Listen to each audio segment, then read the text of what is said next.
In the shadowed heart of the hollow, a grand estate hides deadly secrets.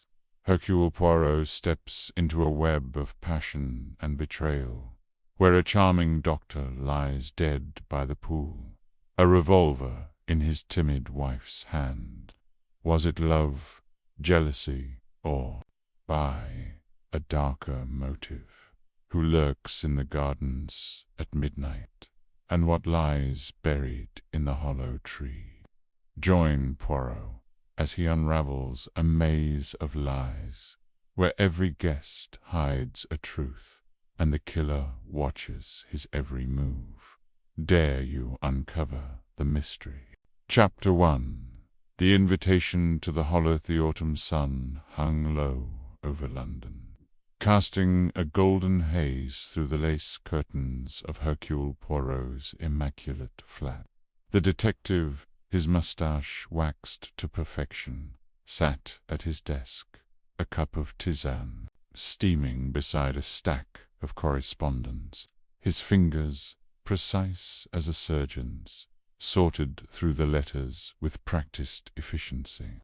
Invitations to dinners, requests for consultations, and the occasional fan letter from an admirer of his little grey cells were neatly categorized. But one envelope, cream-colored with a faint scent of lavender, halted his rhythm. It bore no return address, only his name in elegant, looping script, Monsieur Hercule Poirot. The paper was thick, expensive, and the postmark indicated it had travelled from the countryside. Poirot's green eyes narrowed as he slit it open, revealing a single sheet inscribed with the same florid hand. "Dear Monsieur Poirot," it began, "your reputation as a man of unparalleled discernment precedes you. Lady Lucy Anquetel humbly request your presence at the Hollow, my estate in the Shropshire Hills, for a weekend of diversion and, perhaps, a game of minds. The company will be varied, the setting sublime. Do come. We shall expect you Saturday noon. Yours, with anticipation, Lucy Anquetel." Poirot leaned back, stroking his moustache. A game of minds. The phrase was tantalizing, suggestive of more than mere parlour games. Lady Anquetel's name was vaguely familiar, society figure known for her eccentricity and charm.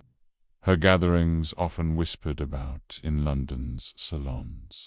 Yet the invitation's tone, playful yet cryptic, stirred his curiosity. Why him? And why the hint of something beyond a social call? He glanced at the clock. It was Thursday, October 12th, 1925. Time enough to arrange his affairs.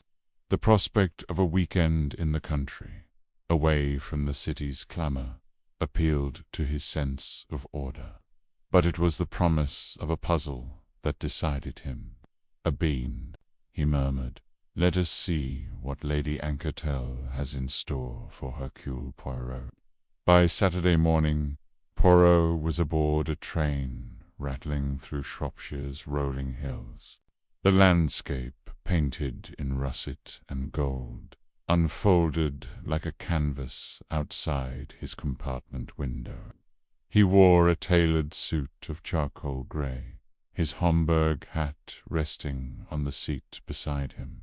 A fellow passenger, a ruddy-faced vicar, attempted conversation, but Poirot's polite nods and monosyllabic replies discouraged further chatter.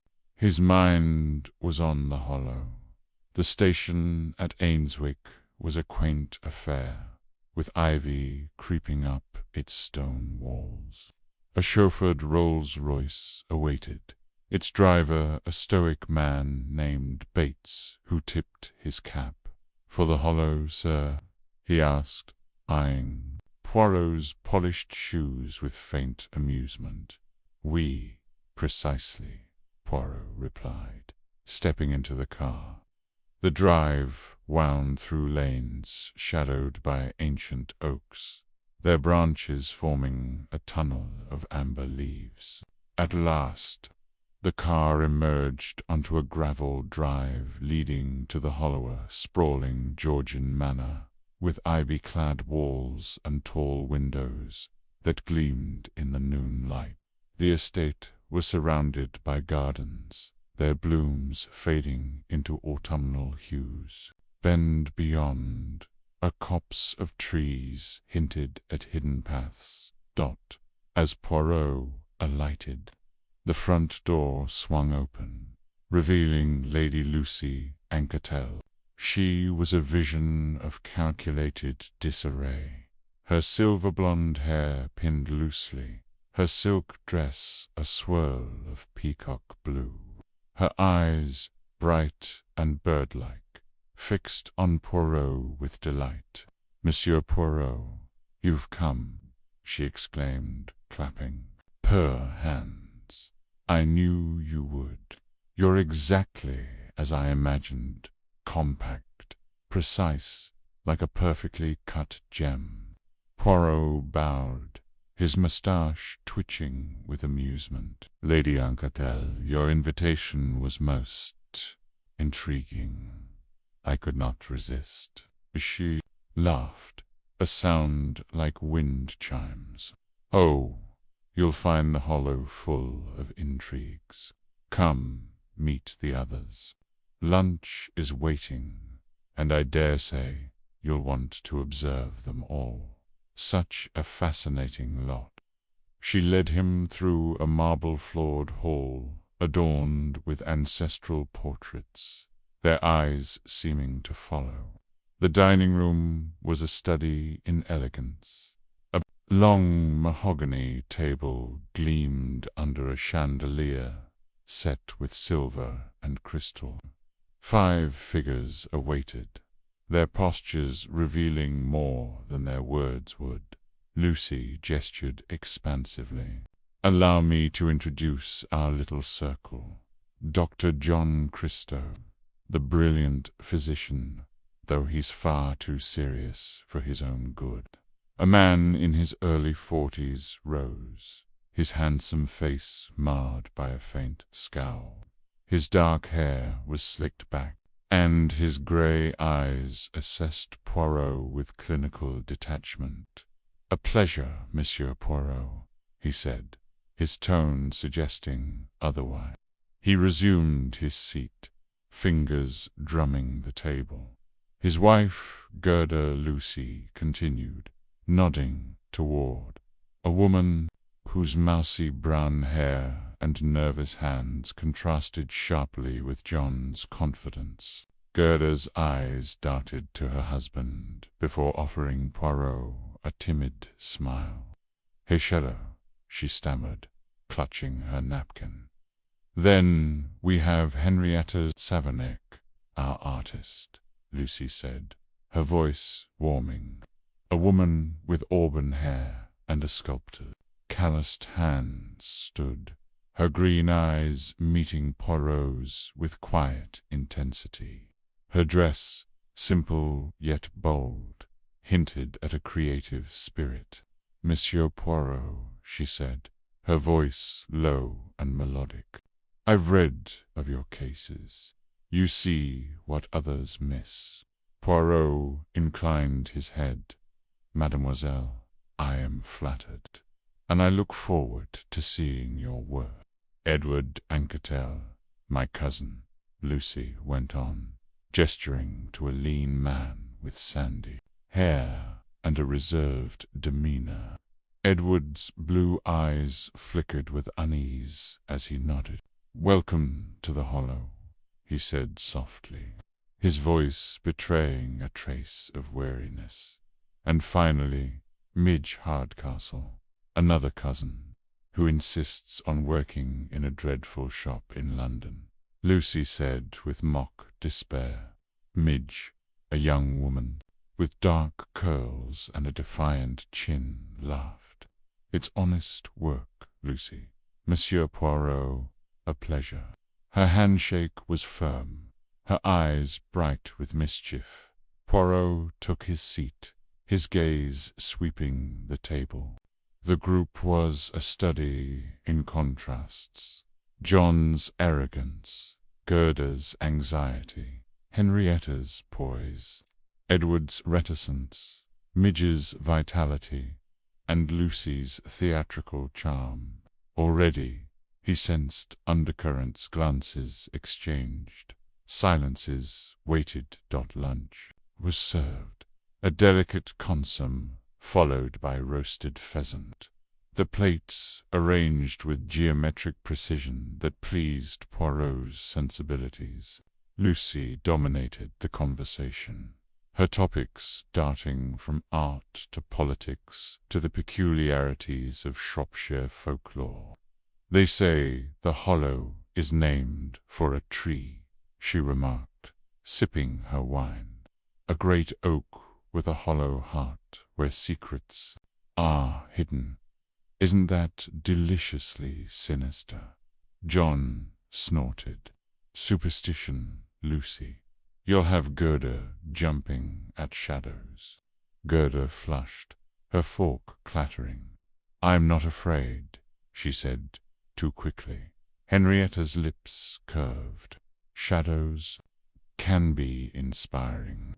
I'm sketching the gardens tomorrow. There's a certain darkness in their lines."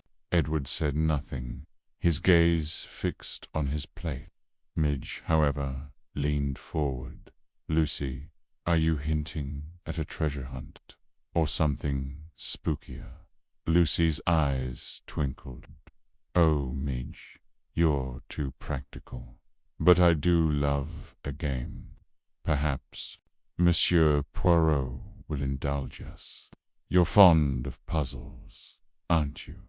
Poirot smiled, his fingers steepled. "Oui, Lady Anquetil. The human mind is the greatest puzzle of all, and I suspect this weekend will offer many pieces to assemble." The table fell silent, the weight of his words settling like dust. John's fingers stilled, Gerda's napkin twisted in her hands. Henrietta's gaze lingered on Poirot, appraising. Edward glanced at Lucy, a flicker of concern crossing his face. Midge alone seemed amused, raising her glass in a mock toast. After lunch, Lucy suggested a tour of the garden. Poirot, ever observant, lagged behind as the group dispersed across the lawn. The air was crisp, scented with damp earth and fading roses. The Hollow's grounds were a labyrinth of hedges, flower beds, and stone paths leading to a shimmering pool nestled among willows. Poirot noted the layout, his mind mapping escape routes and vantage points, habit born of too many mysteries. He paused by a rosebush, its thorns catching his sleeve. As he freed himself, voices drifted from a secluded arbor. John Christo's baritone, sharp with irritation, cut through the air. "You're playing a dangerous game, Henrietta. You think you can control this." Henrietta's reply was cool, almost mocking. "And you think you can dictate terms? Be careful, John. Not everyone bends to your will." Poirot stepped back, his heart quickening. An affair, perhaps, or something deeper, betrayal, a threat. He filed the exchange away, his little grey cells humming. The voices ceased, and he resumed his stroll, his polished shoes crunching on gravel. Lucy appeared at his side, her scarf fluttering. "Monsieur Poirot, you're awfully quiet, plotting already." He smiled enigmatically. "I observe, Lady Anquetel. The world reveals itself to those who watch." She laughed, looping her arm through his. "Oh, you're perfect. I knew you'd make this weekend unforgettable. Come, let's rejoin the others. Tea is served on the terrace, and I've a feeling the real games are about to begin." As they walked, Poirot's gaze swept the estate. The Hollow was more than a manor, it was a stage, its players poised for conflict. John's arrogance, Henrietta's defiance, Gerda's fear, Edward's silence, Midge's candour, and Lucy's orchestration formed a tapestry of motives. The invitation had promised a game of minds, and Poirot sensed it had already begun. Tea was a quieter affair, the group reassembling under a striped canopy. Gerda spilled her cup, apologizing profusely. John's impatience was palpable, his hand brushing Henrietta's as he passed her a Platan accident or deliberate. Edward watched, his jaw tight. Midge chatted brightly about London, but her eyes flicked to Edward, protective. Lucy, presiding like a queen, dropped hints of a surprise planned for dinner. Poirot sipped his tea, his mind a whirl of impressions. The Hollow was a place of beauty and secrets, its inhabitants bound by ties he had yet to unravel. The overheard exchange between John and Henrietta lingered, a thread to tug. Lucy's cryptic invitation, the Manor's isolation, the hollow trees, legend all were pieces of a puzzle he was eager to solve, as the sun dipped below the hills. Casting long shadows across the lawn, Poirot felt a familiar thrill. The weekend had just begun, and already the air was thick with possibility. He retired to his room to prepare for dinner, his valise unpacked with military precision. Standing at the window, he gazed at the darkening gardens, where the hollow tree stood like a sentinel. "Mon Dieu," he murmured, "what secrets do you hide? The hollow. Hercule Poirot shall find them." The chapter closed with the detective adjusting his tie, his reflection in the mirror calm but alert. The game was afoot, and he was ready. Chapter 2. The Staged Corpse. The late September sun cast a golden sheen over the sprawling lawns of the hollow, its rays glinting off the dukest grass and bathing the estate in a deceptive warmth. Hercule Poirot, clad in his immaculate black suit, a crisp white handkerchief tucked into his breast pocket, strolled along the gravel path toward the poolside pavilion. His polished shoes crunched rhythmically, a counterpoint to the distant trill of a thrush. The air carried the faint scent of roses, mingling with something sharper chlorine, perhaps from the pool ahead. His mind, ever restless, replayed the morning's peculiarities. Lady Lucy Anquetel's effervescent chatter at breakfast, laced with cryptic references to games of the mind, and the undercurrent of tension among her guests. John Christo's sharp retort to Edward's quiet observation, Gerda's nervous fidgeting with her napkin, Henrietta's distant gaze toward the cardinal fragments of a puzzle yet to coalesce. As he neared the pool, the scene shifted abruptly, like a stage curtain yanked aside to reveal a tableau of chaos. A piercing scream shattered the morning's tranquility, followed by a chorus of gasps. Poirot quickened his pace, his cane tapping urgently against the stones. Rounding the hedge, he froze. There, by the shimmering turquoise water, lay Dr. John Christo, sprawled on the tiled edge, his white shirt stained crimson, blood trickling in rivulets into the pool. Gerda Christo stood over him, her hands trembling, clutching a revolver that gleamed dully in the sunlight. Her eyes, wide with shock, darted wildly, as if seeking an escape from the scene she anchored.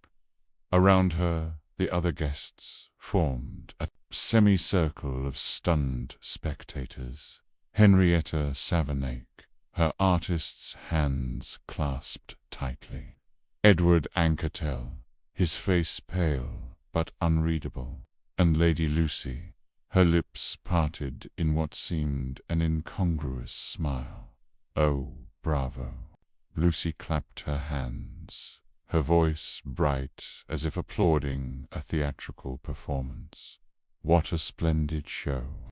Don't you agree, Monsieur Poirot?" Poirot's moustache twitched, his green eyes narrowing as he surveyed the scene. A show. The word lingered, sharp and suggestive. He stepped closer, his movements deliberate, his gaze sweeping from Gerda's trembling form to John's lifeless one.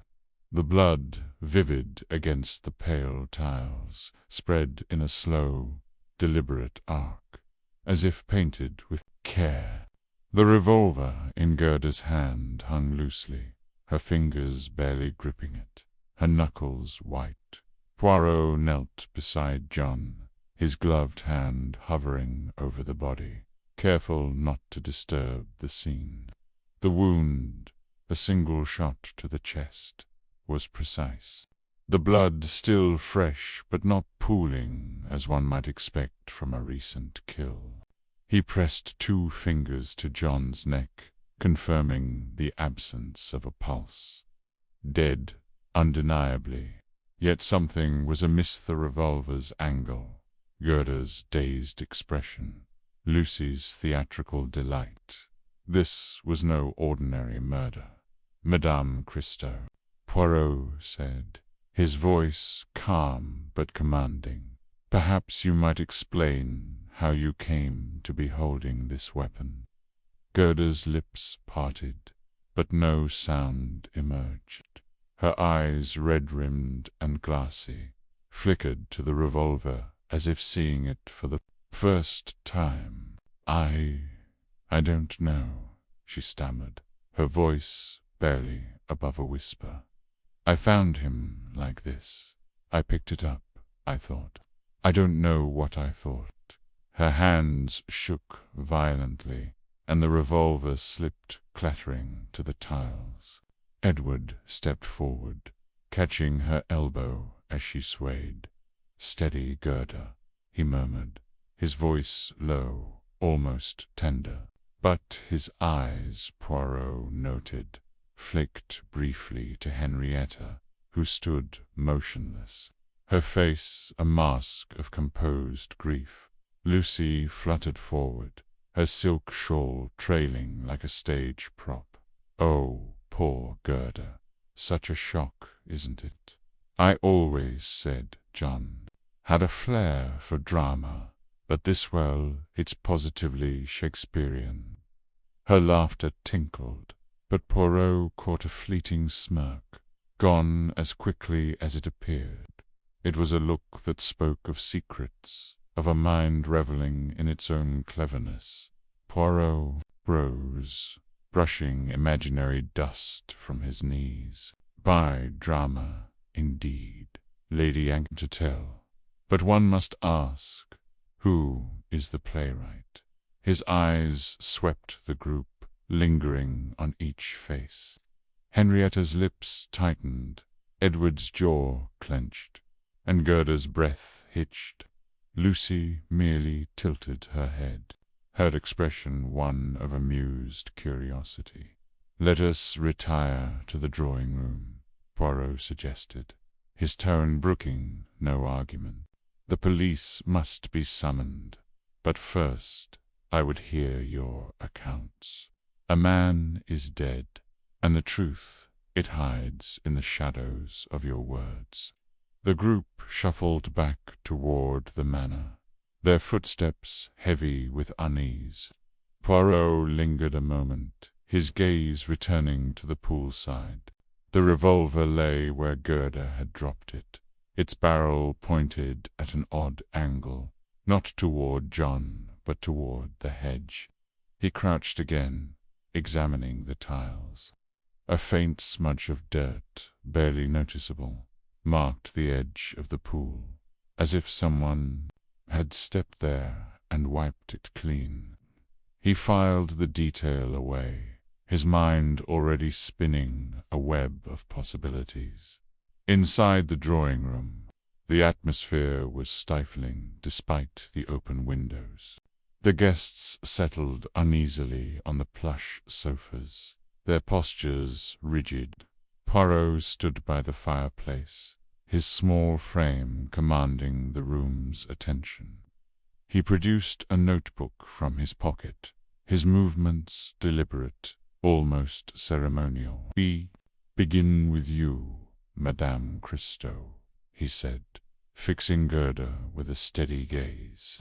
"Tell me precisely what occurred before you found your husband." Gerda twisted her hands, her plain cotton dress creased from her nervous grip. I was in the garden, picking flowers for the table. I heard a shot sharp, like a firecracker. I ran to the pool and saw John lying there. The gun was on the ground beside him. I picked it up. I don't know why. I just did. Her voice cracked, and she buried her face in her hands. Poirot's eyes narrowed. "And you saw no one else? No movement, no sound, no," Gerda whispered. "Just John and the blood." Poirot turned to Henrietta, whose dark eyes met his with a quiet intensity. "Mademoiselle Savernic, where were you when this tragedy unfolded?" Henrietta smoothed her skirt, her movements graceful but deliberate. "I was in my studio, working on a sculpture. I heard the shot and came running. I saw Gerda standing over John, holding the gun. It was horrific." Her voice was steady, but Poirot noted a faint tremor in her fingers, and the smudge of green paint beneath her nails, a detail that clashed with her claim of sculpting. "And you, Monsieur Anquetel?" Poirot's gaze shifted to Edward, who sat slightly apart, his hands folded in his lap. "I was in the library, reading," Edward said, his voice flat. "I heard the shot and arrived just after Henrietta. I saw Gerda with the gun, and John stared." Poirot's moustache twitched again. "A curious coincidence, that all of you were so near, yet saw so little. And you, Lady Anquetel Lucy," waved a hand airily. "Oh, I was flitting about, as I do. I'd just come from the rose garden when I heard the commotion. I arrived to find this dreadful scene, but I must say, it's rather like one of those murder mystery plays, don't you think?" All of us gathered, and poor John at the center. Her eyes sparkled, but Poirot caught the calculation behind her levity. He paced slowly, his cane tapping the floor. "A play, you say? And yet the blood is real, the death is real. Let us consider the revolver. Madame Christo, you say you found it beside your husband, yet it was in your hand when I arrived. Did you move it far?" Gerda shook her head, her eyes wide. "No, it was right there, by his hand. I just picked it up." Poirot nodded, but his mind was elsewhere. The revolver's position had been wrong too. Far from John's body to have been dropped by a dying man, too awkwardly angled to suggest a suicide. And Gerda's story, while plausible, lacked conviction. He turned to the butler, who hovered nervously by the door. "Monsieur, fetch the groundskeeper, if you please. I would know if anyone else was seen near the pool this morning." As the butler departed, Poirot's gaze drifted to the window, where the pool glimmered in the distance. The scene replayed in his mind. John's body, the blood, Gerda's trembling hands, Lucy's smirk, and that smudge of dirt by the pool, too subtle to be accidental, too deliberate to be meaningless. He resolved to inspect the area again, but first he needed to probe deeper. The groundskeeper, a wiry man named Tom, arrived, his cap twisted in his hands. "Sir, you wanted to see me." "Indeed," Poirot said. "Tell me, did you notice anything unusual near the pool this morning? Any strangers? Any sounds?" Tom hesitated, his eyes darting to Lucy, who watched him with an unreadable smile. "Well, sir, I was tending the roses early, round 7. I saw Mrs. Christo Gerda, that is, walking near the pool. She seemed agitated, kept looking over her shoulder, like she was expecting someone." Gerda gasped, her hands flying to her mouth. "That's not true. I was in my room until after breakfast." Tom shrugged, his expression uneasy. "I know what I saw, ma'am.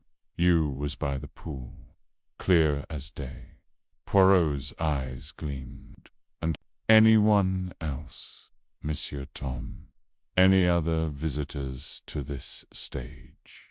Tom shook his head, but his fingers tightened on his cap. "No, sir, just her, and the usual birds." "Of course." Poirot dismissed him with a nod, his mind racing. Gerda's denial rang hollow, and Tom's hesitation suggested fear or coercion.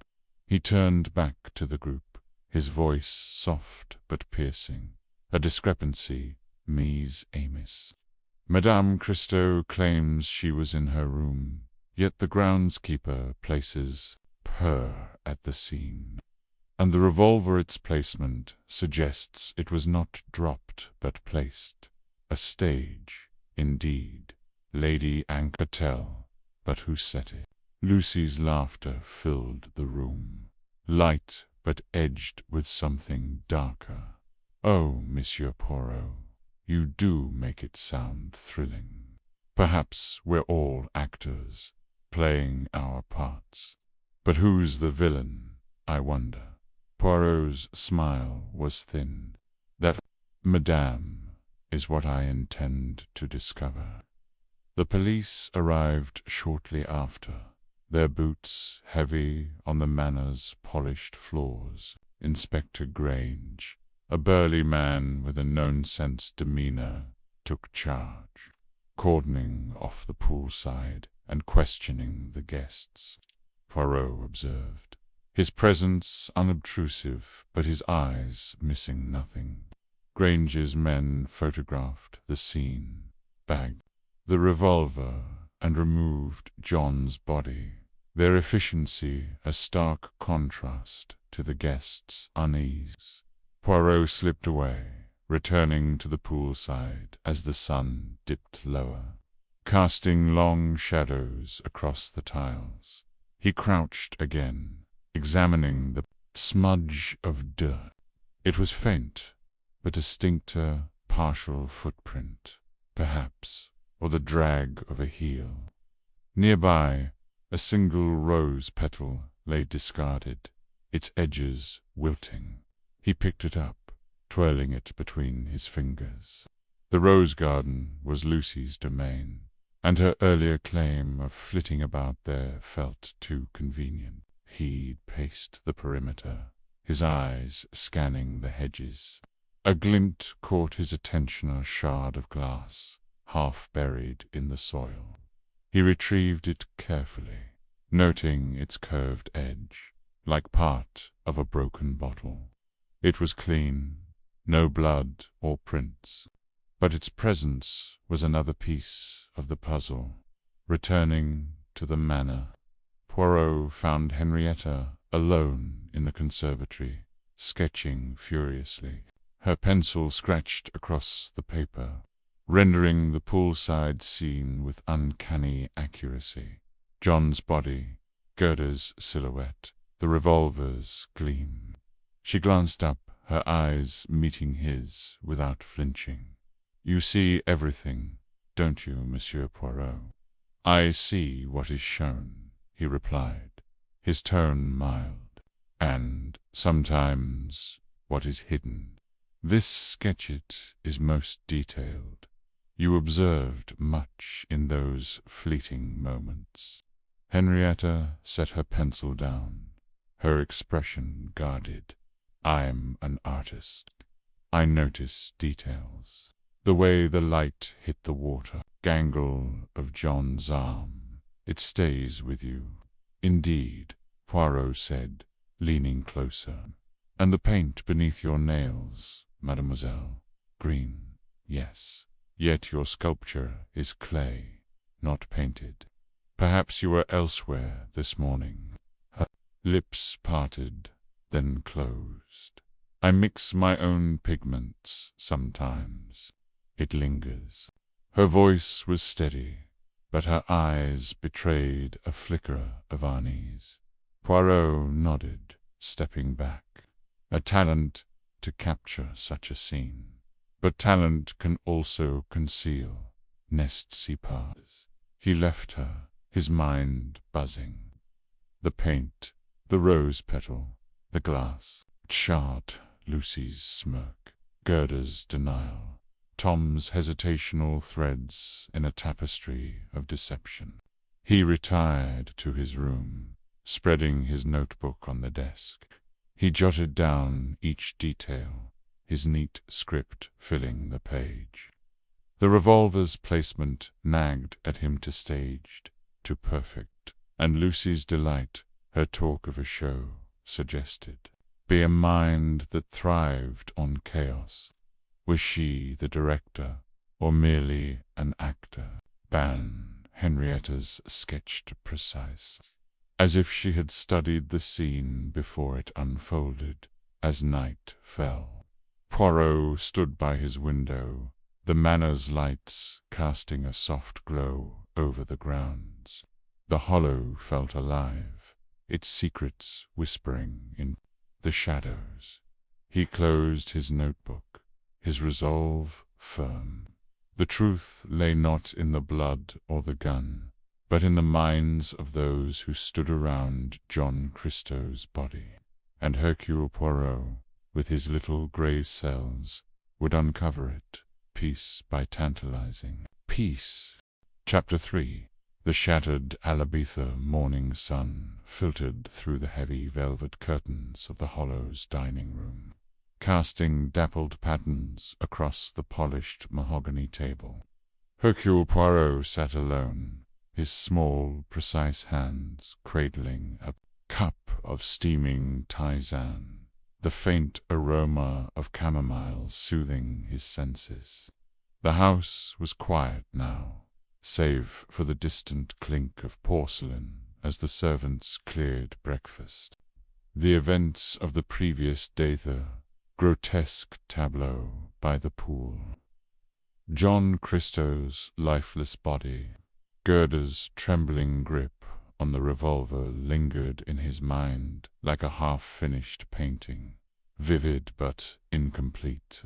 Poirot's moustache twitched as he considered the players in this peculiar drama. Each guest at Lady Lucy Anquetel's weekend gathering was a thread in a tapestry of secrets, and he was determined to unravel the knots. He rose, smoothing his immaculate suit, and stepped into the garden. The air was crisp, tinged with the scent of damp earth and late-blooming roses. His polished shoes clicked softly on the gravel path as he made his way toward the pool where the tragedy had unfolded. The scene was undisturbed, cordoned off by a makeshift barrier of garden stakes and twine, a silent testament to the gravity of the crime. Poirot's eyes, sharp as a falcon's, scanned the surroundings.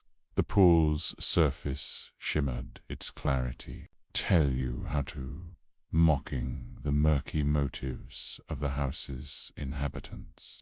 He crouched near the edge, noting the faint bloodstain on the flagstones, now faded to a rusty smear. Something caught his ajar glint of green in the grass.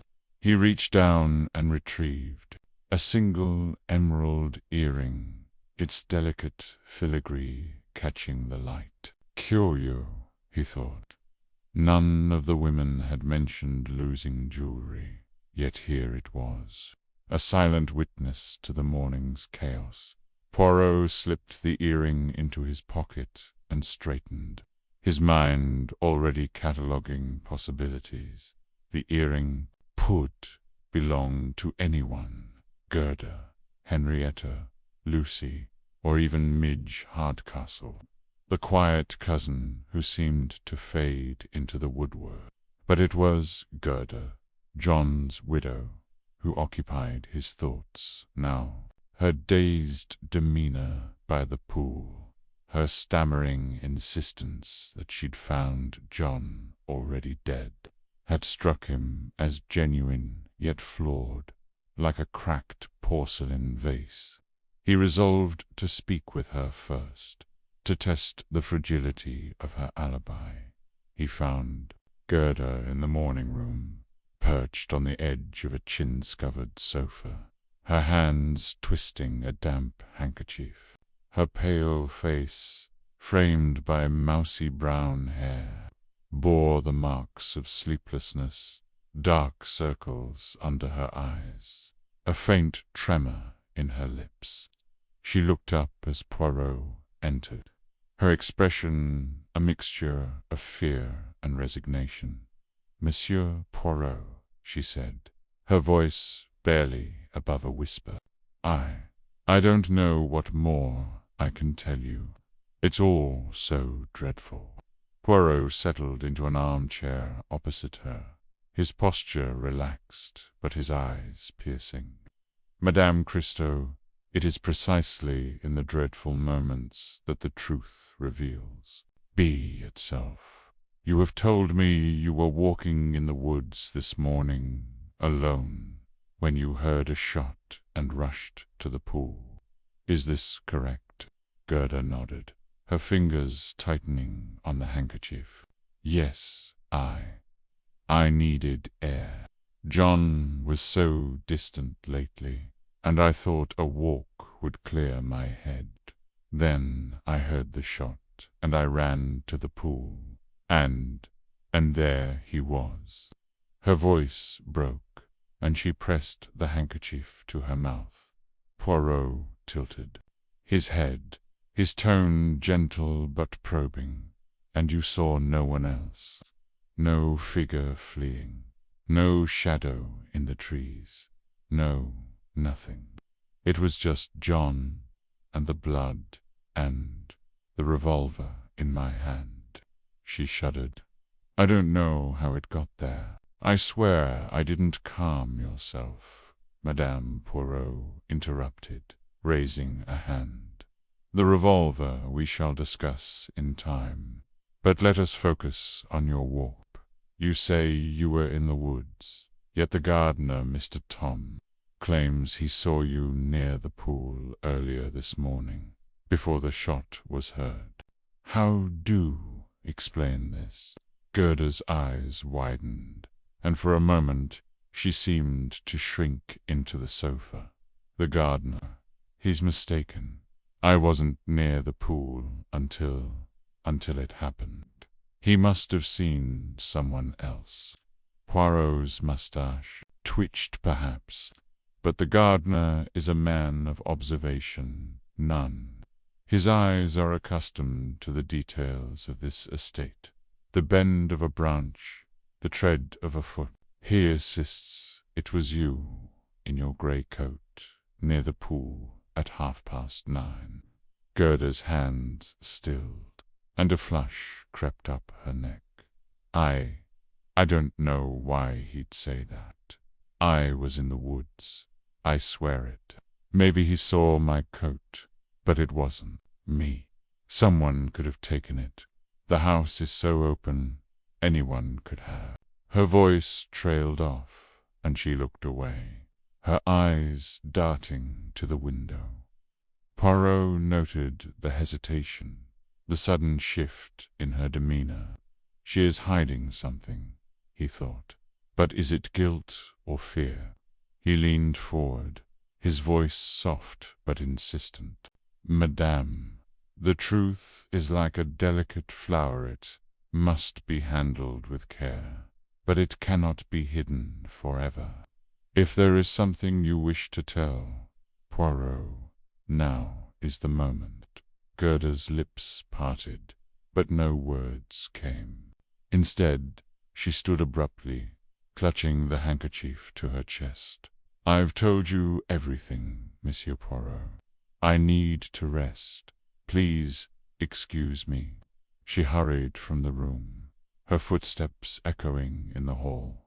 Poirot remained seated, his fingers steepled beneath his chin. Gerda's alibi was crumbling, but he sensed her fear was not that of a killer. Rather, it was the fear of one trapped in a web she did not fully understand. He rose and made his way to the garden, determined to find the next thread in this intricate tapestry. Henrietta Savernake, the artist whose poised grief had struck him as curiously theatrical. Henrietta was in the conservatory, her slender frame bent over a canvas, a paintbrush poised in her hand. The room was a riot of color pots of vibrant oils, sketches pinned to the walls, and a half-finished sculpture of a reclining figure in the corner. Her auburn hair was pulled back loosely, and her smock was streaked with paint. Yet there was an elegance to her movements, a deliberate grace that seemed to defy the chaos of the day. She glanced up as Poirot entered, her green eyes sharp but guarded. Monsieur Poirot, she said, setting down her brush, I suppose you're here to dissect my soul like one of your little puzzles. Poirot smiled faintly, settling onto a wicker chair. Mademoiselle Savernake, the soul is a complex canvas, but it is the details that reveal its truth. You were painting this morning, yes, before the tragedy by the pool. Henrietta nodded, wiping her hands on a rag. I was here, working on a landscape. The light was perfect, soft, diffused. I didn't hear the shot until everyone did. And yet, Poirot said, his tone light but pointed, I observed paint beneath your fingernails, mademoiselle, a shade of blue not present on this canvas.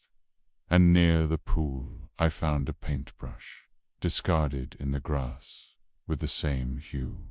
Can you explain this? Henrietta's hand paused mid-motion, and for a fraction of a second her composure faltered. Then she laughed, a low, melodic sound. You are thorough, aren't you? Yes, I was painting earlier, but not just here. I took a walk to the pool to sketch the water lilies. The light there is different, more reflective. I must have dropped the brush. Clumsy of me. Poirot's eyes narrowed. A sketch, you say? Yet no sketchbook was found near the pool, and the paintbrush was not merely dropped, it was half buried in the grass, as if hidden. Henrietta's smile faded, and she met his gaze directly. Hidden, that's a strong word, Monsieur Poirot. I'm an artist, not a conspirator.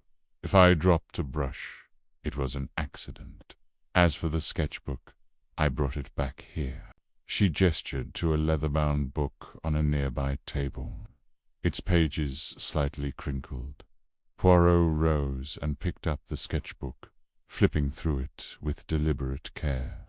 The pages were filled with delicate pencil drawings, flowers, trees, a study of Lucy's peacock strutting across the lawn.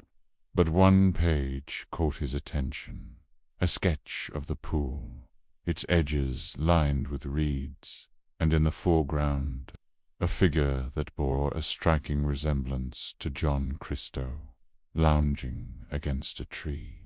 The date in the corner was today's, but the ink was smudged, as if added hastily.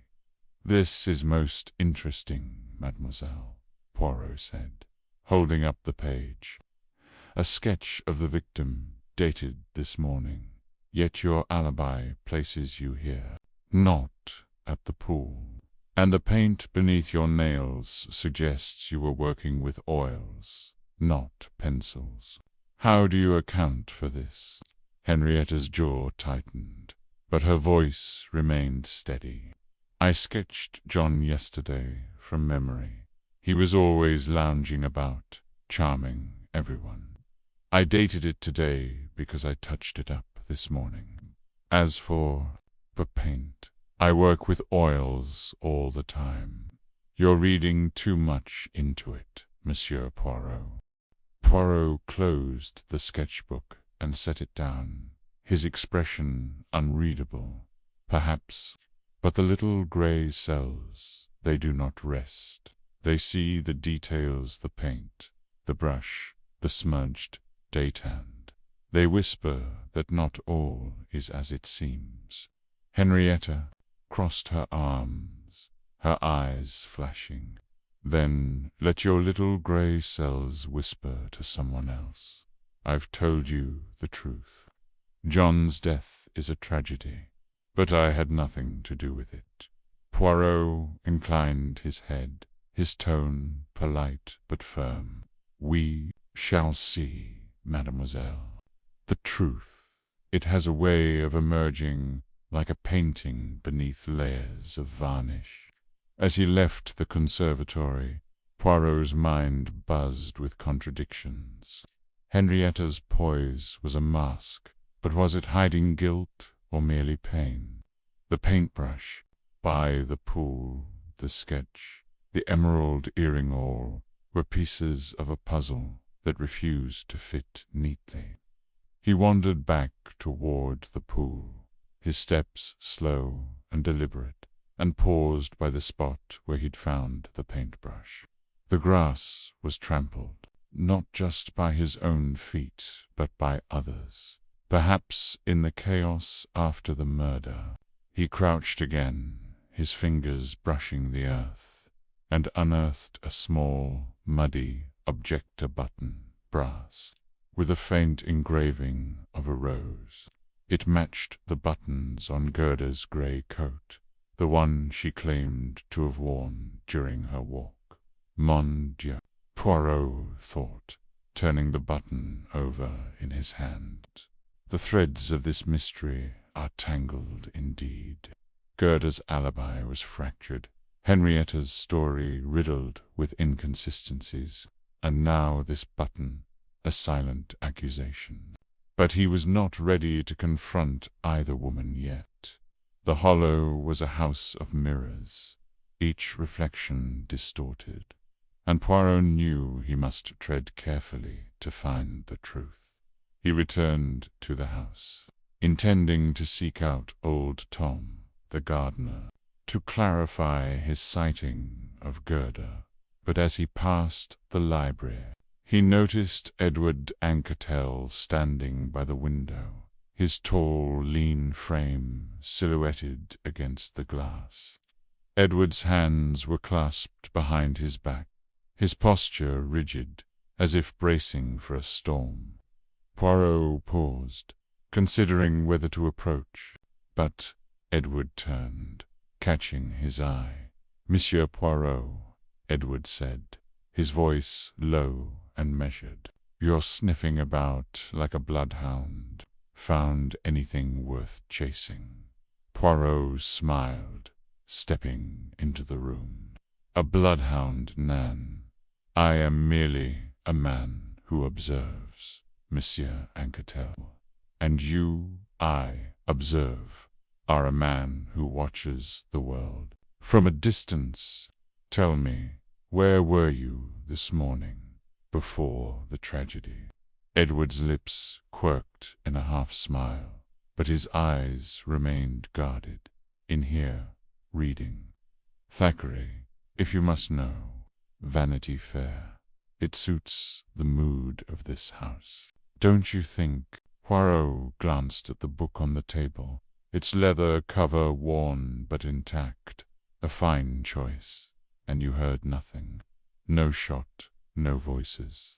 Nothing until the screams started," Edward said, his tone flat. "I went to the pool, like everyone else. Saw Gerda with the gun, John dead. A mess." Poirot nodded, his eyes drifting to the book. He picked it up, flipping to a random page, and noticed a tear along the edge, as if ripped in haste. "A pity, this damage," he said, holding up the book. "You are not usually so careless with your reading, I think." Edward's smile faded. "It's an old copy. Things get worn." "Indeed," Poirot said, setting the book down. "But a torn page.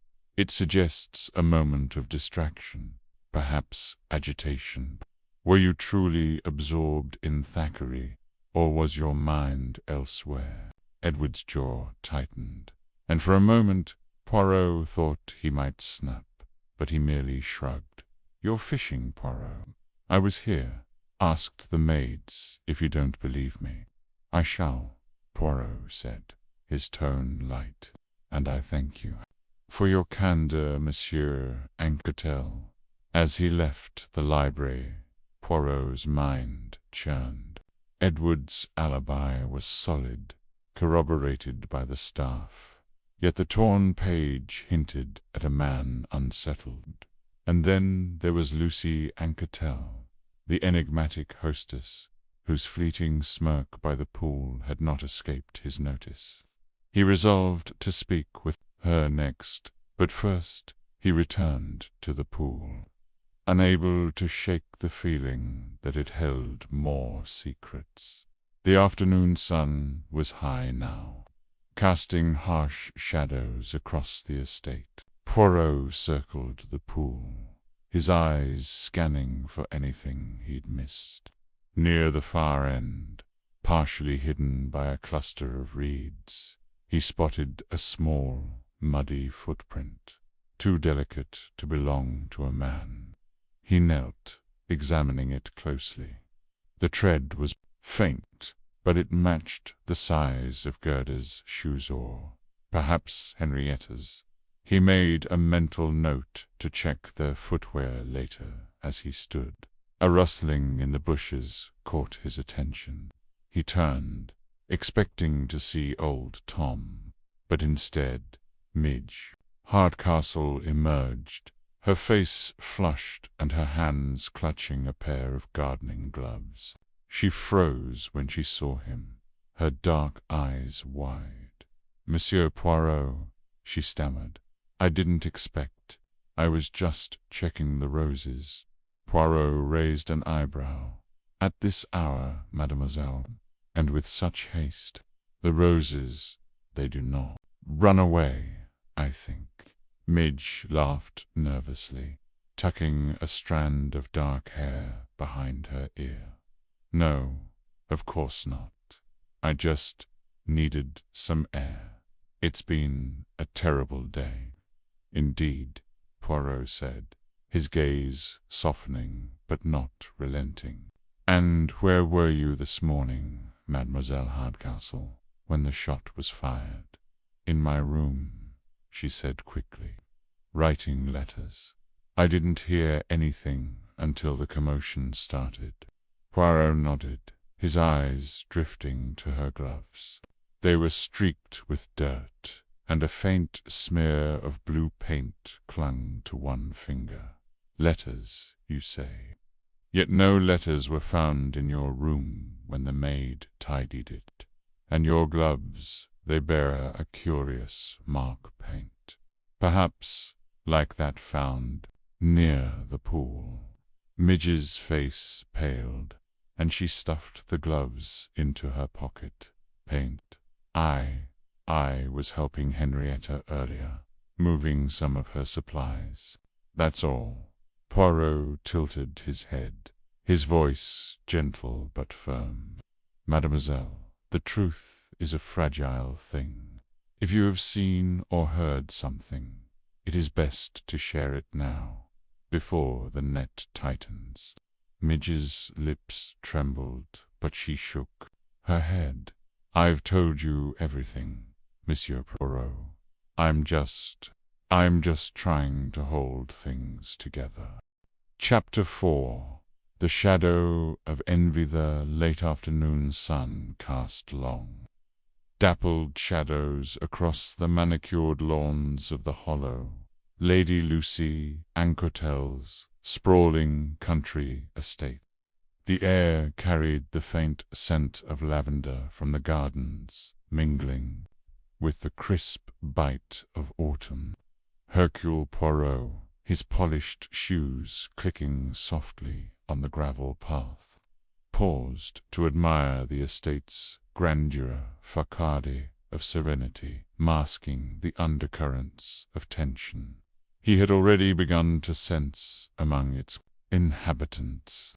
His grey eyes, sharp as a falcon's, scanned the horizon, noting the way the light played on the ivy-clad walls of the manor, as if the house itself were keeping secrets. The events of the morning still lingered in his mind. Dr. John Christopher's lifeless body by the pool, Gerda's trembling hands clutching the revolver, and Lady Lucy's theatrical clap, as though murder were merely a parlour game. Poirot's moustache twitched slightly, a sign of his growing intrigue. The scene had been too perfect, too staged, and he was determined to peel back its layers. But now his attention turned to Edward Anquetel, the quiet cousin whose reserved demeanour seemed to cloak something deeper. Shadow, Poirot intended to illuminate that as he approached the rose garden. Poirot spotted Edward standing alone by a stone bench, his lean frame silhouetted against a trellis heavy with crimson blooms. Edward's hands were clasped behind his back, his posture rigid, as if bracing against an invisible weight. His sandy hair, slightly dishevelled, caught the fading light, and his eyes, pale blue and distant, were fixed on a marble statue of a nymph, its serene expression a stark contrast to the storm Poirot sensed within him. Monsieur Anquetel, Poirot called softly, his voice carrying just enough warmth to disarm. A fine afternoon for reflection, is it not? Edward turned, startled, his face briefly betraying a flicker of unease, before settling into a polite mask. Monsieur Poirot, he replied, his voice low and measured, I didn't see you there. Yes, the garden is peaceful. Poirot tilted his head, studying Edward's guarded expression. Peaceful, oui. but perhaps it conceals a turbulence, Nan. The heart, like a garden, hides its thorns beneath beauty. He gestured to the roses, their petals vibrant yet edged with sharp spines. Edward's lips twitched, not quite a smile. "You're a poet, Monsieur Poirot, but I'm afraid I'm not much for metaphors. I was just thinking about Dr. Christo, perhaps." Poirot's tone was gentle but probing, his eyes never leaving Edward's face. Edward stiffened, his fingers tightening behind his back. "It's a shock, of course. John was larger than life. Hard to believe he's gone." Poirot nodded, stepping closer, his small frame somehow commanding the space. "Indeed, a man like Dr. Christo leaves a void. But I wonder, monsieur, what was he to you? A friend? A rival?" He paused, letting the question hang like a drop of dew on a leaf. Edward's jaw tightened, and for a moment Poirot thought he might walk away. But then Edward exhaled, his shoulders sagging slightly. "You're direct, aren't you? All right, I'll give you the truth. John and I were never close. Cousins by blood, but rivals by circumstance. He always had a way of taking what wasn't his." Poirot's eyebrows rose slightly, a silent invitation to continue. Edward hesitated, then gestured toward the statue. "Do you know who that is? It's Aphrodite, carved by Henrietta. She made it years ago, when we were all younger, before John." He trailed off, his voice catching. "Before John," Poirot prompted, his tone as smooth as velvet. Edward's eyes darkened, and he turned away, facing the statue as if it held the answers he couldn't voice. "Before John took everything. He was brilliant. You, note charming, confident, the kind of man who walked into a room and made everyone else feel smaller. I was never like that. I was the quiet one, the one who stayed in the library while John won hearts and accolades." Poirot nodded, his mind cataloguing every word, every inflection. "And yet, monsieur, you are here at the Hollow, while Dr. Christo lies dead. A reversal of fortunes, perhaps."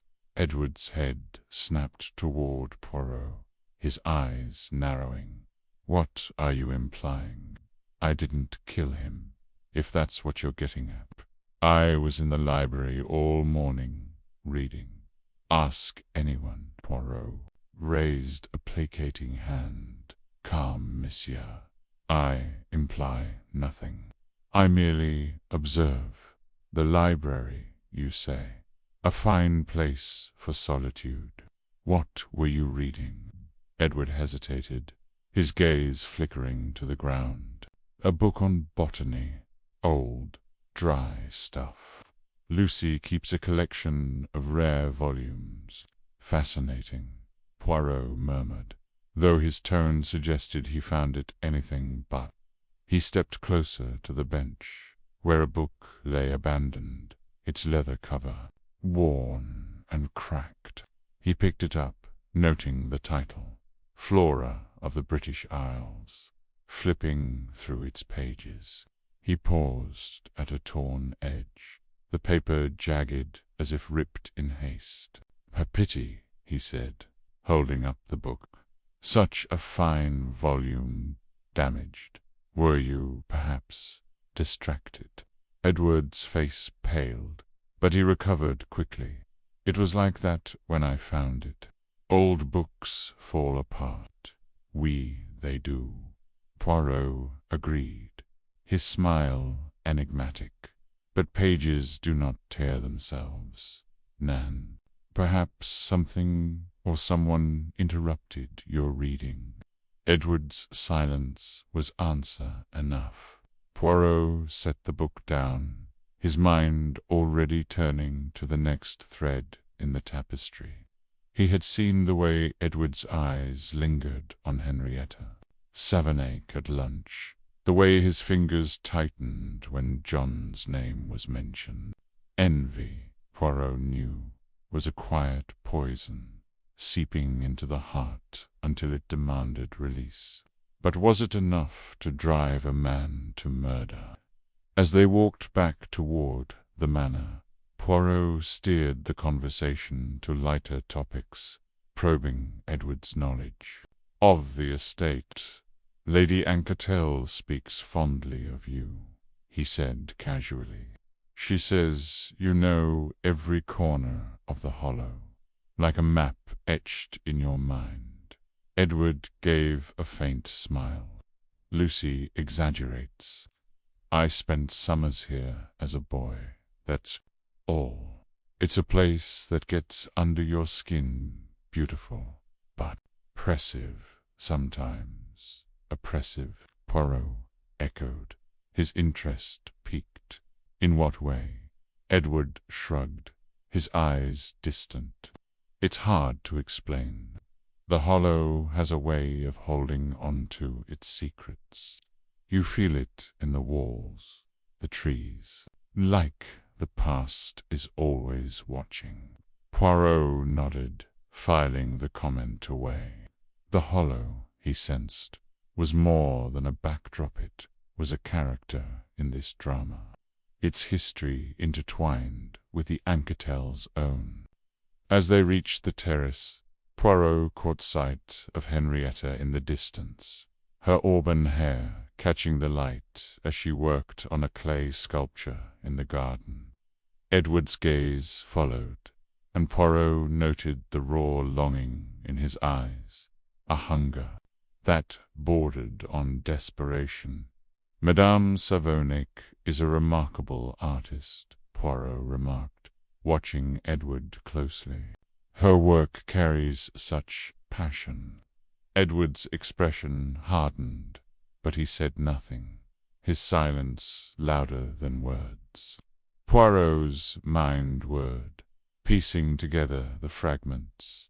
Edward's rivalry with John, his unspoken love for Henrietta, the torn page hinting at a moment of distraction. But there was more to uncover, and Poirot's instincts told him the garden held clues yet unseen. That evening, as the guests gathered for dinner, the atmosphere was thick with unease.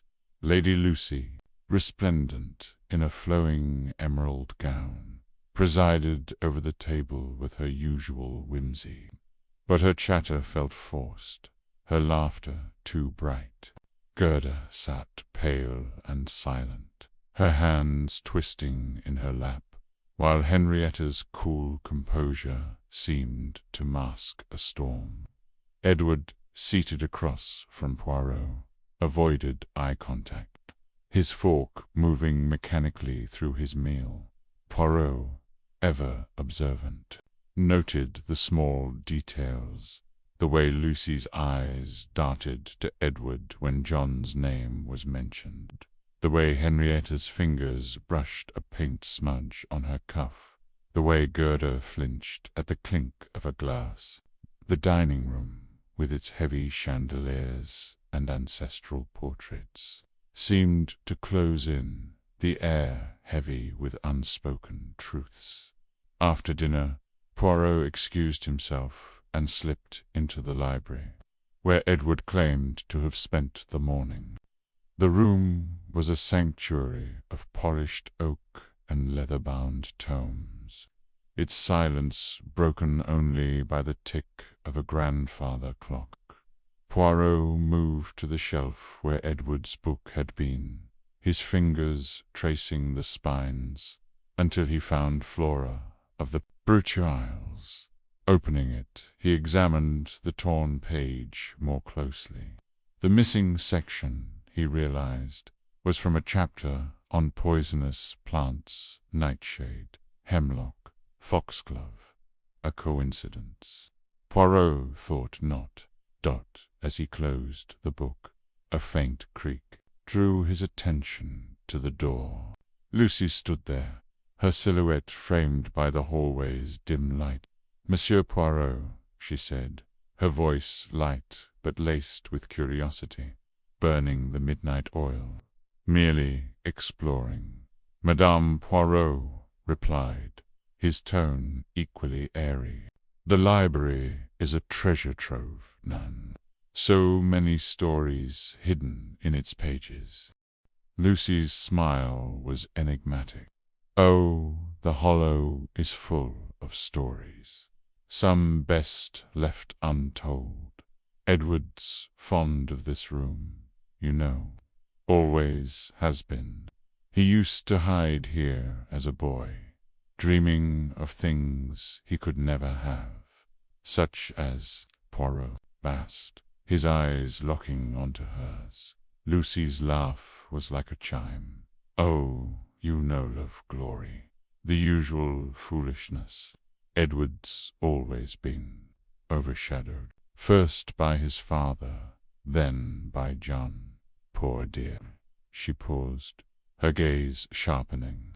"But you're not here for old family tales, are you? You're hunting something else." Poirot inclined his head. "I hunt the truth, madame, and I suspect it is closer than we think." Lucy's expression didn't waver, but her fingers tightened on her shawl. "Be careful, Monsieur Poirot. Truth can be a dangerous guest at the hollow." With that, she glided away, leaving a trace of jasmine perfume in her wake. Poirot stood alone, the torn page burning in his mind.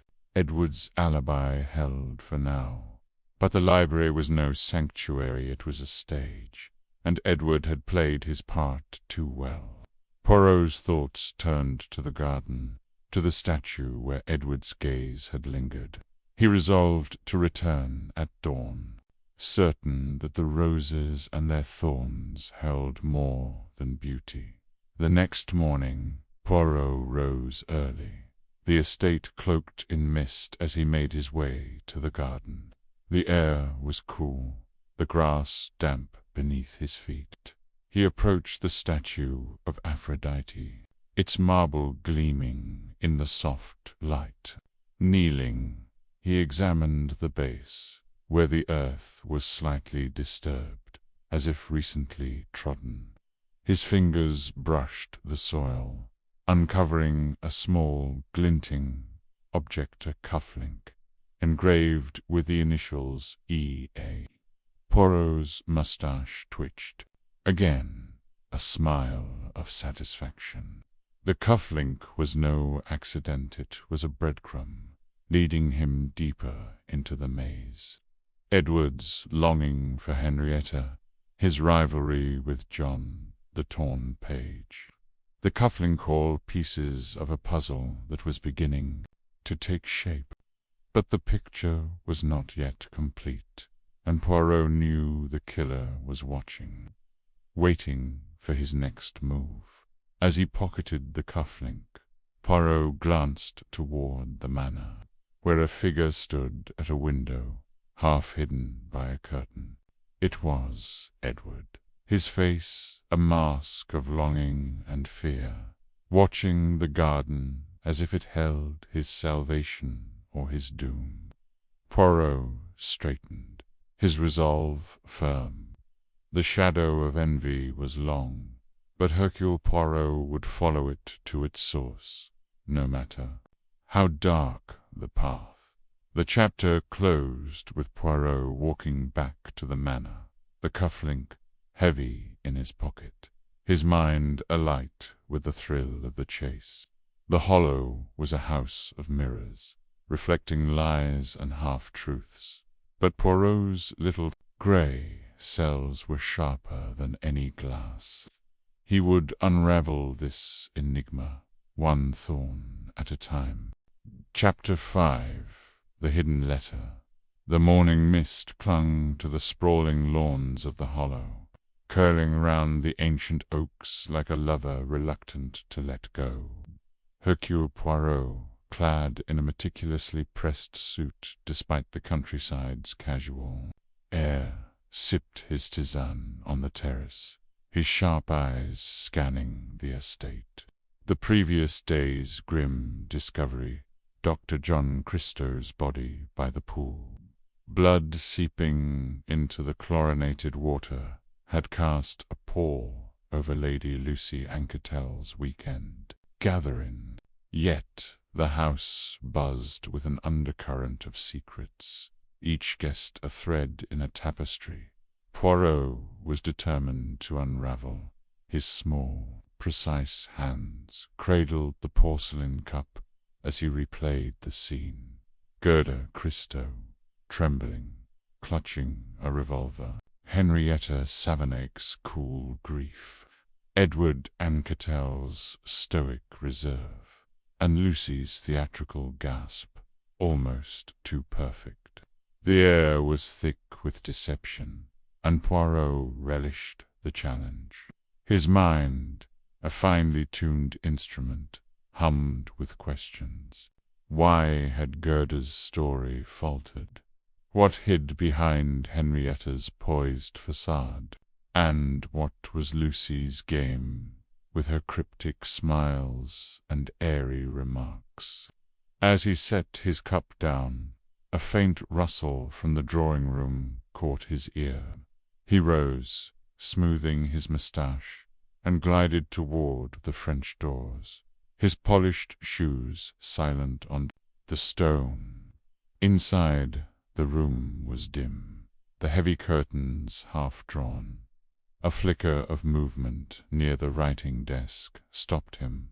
Gerda stood there, her back to him, rummaging through a pile of papers with frantic hands.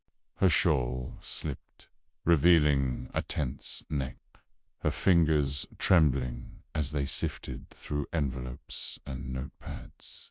"Madame Christo," Poirot said softly, his voice cutting through the silence like a scalpel. Gerda gasped, spinning round a photograph, fluttering to the floor. Her eyes, red-rimmed and wide, darted to the fallen Itema, small framed picture of John, his charming smile frozen in time. "Monsieur Poirot," she stammered, clutching her shawl. I was just looking for a letter, something John mentioned before." Her voice cracked, and she bent to retrieve the photo. Her movements jerky. Poirot's gaze flicked to the desk, noting a crumpled sheet half hidden beneath a blotter. "A letter, you say? Perhaps I may assist." He stepped closer, his presence calm but commanding. Gerda flinched, her fingers tightening around the frame. No, it's nothing important," she said too quickly, her voice a pitch too high. "Just personal." Poirot tilted his head, his eyes gleaming with curiosity. "In matters of murder, madame, nothing is too personal." He gestured to the chair beside the desk. "Please sit. Let us discuss this letter that troubles you."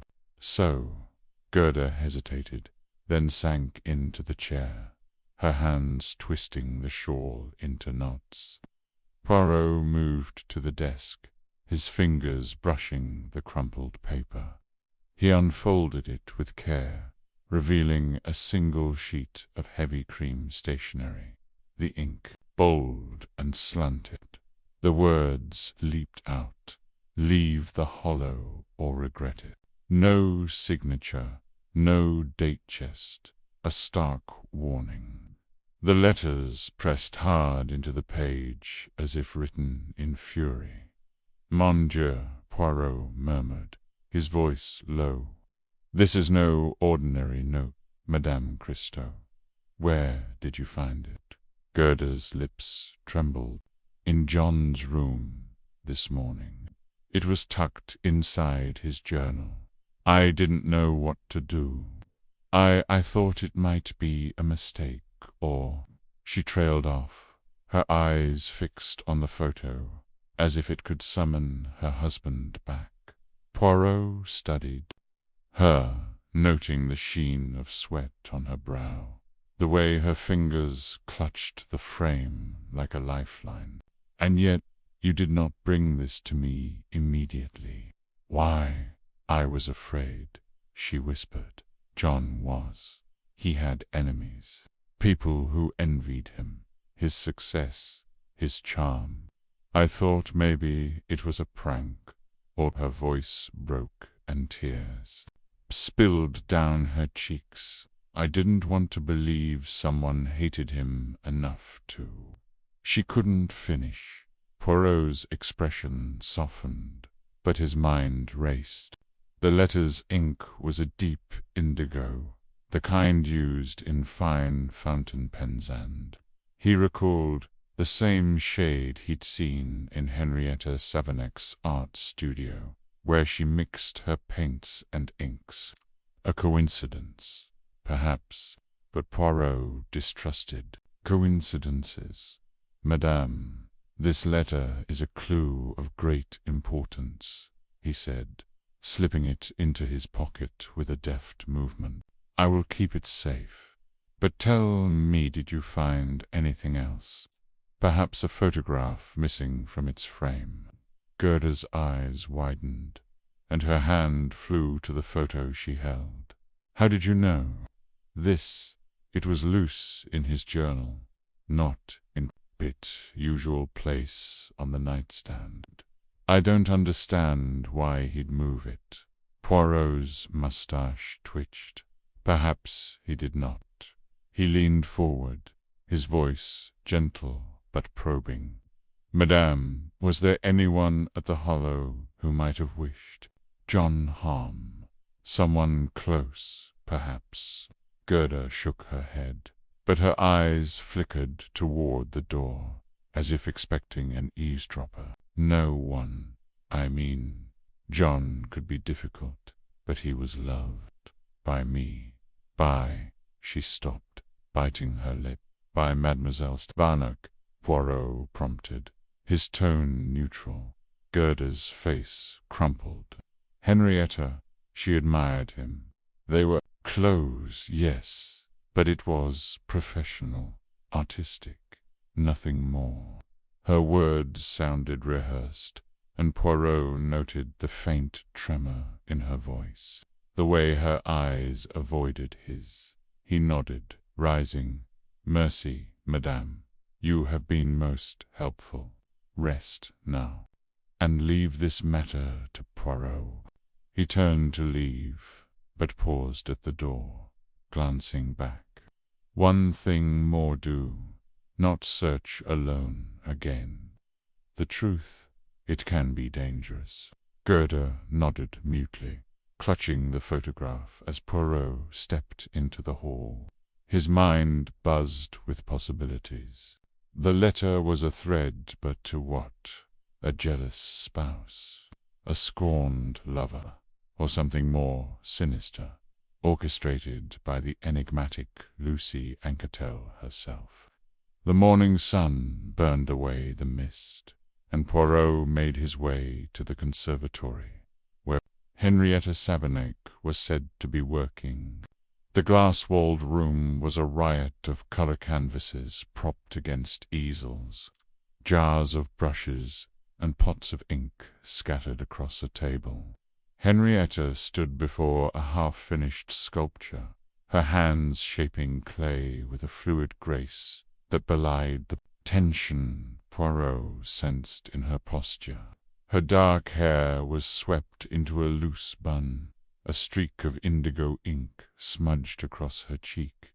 "Bonjour, Mademoiselle Savanek," Poirot said, his voice cutting through the quiet hum of bees outside the glass. Henrietta turned, her green eyes sharp but guarded, a faint smile playing on her lips.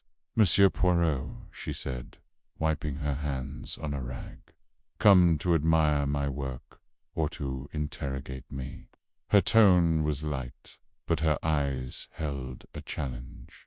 Poirot chuckled, stepping closer to inspect a canvas, a swirling abstract in blues and reds, evocative of blood and water. "Poor, your art, it speaks of passion, mademoiselle. But today I am more interested in ink than paint." He produced the crumpled letter, holding it just out of reach. "This was found in Dr. Christo's room. The ink, it is most distinctive, like that which you use. None."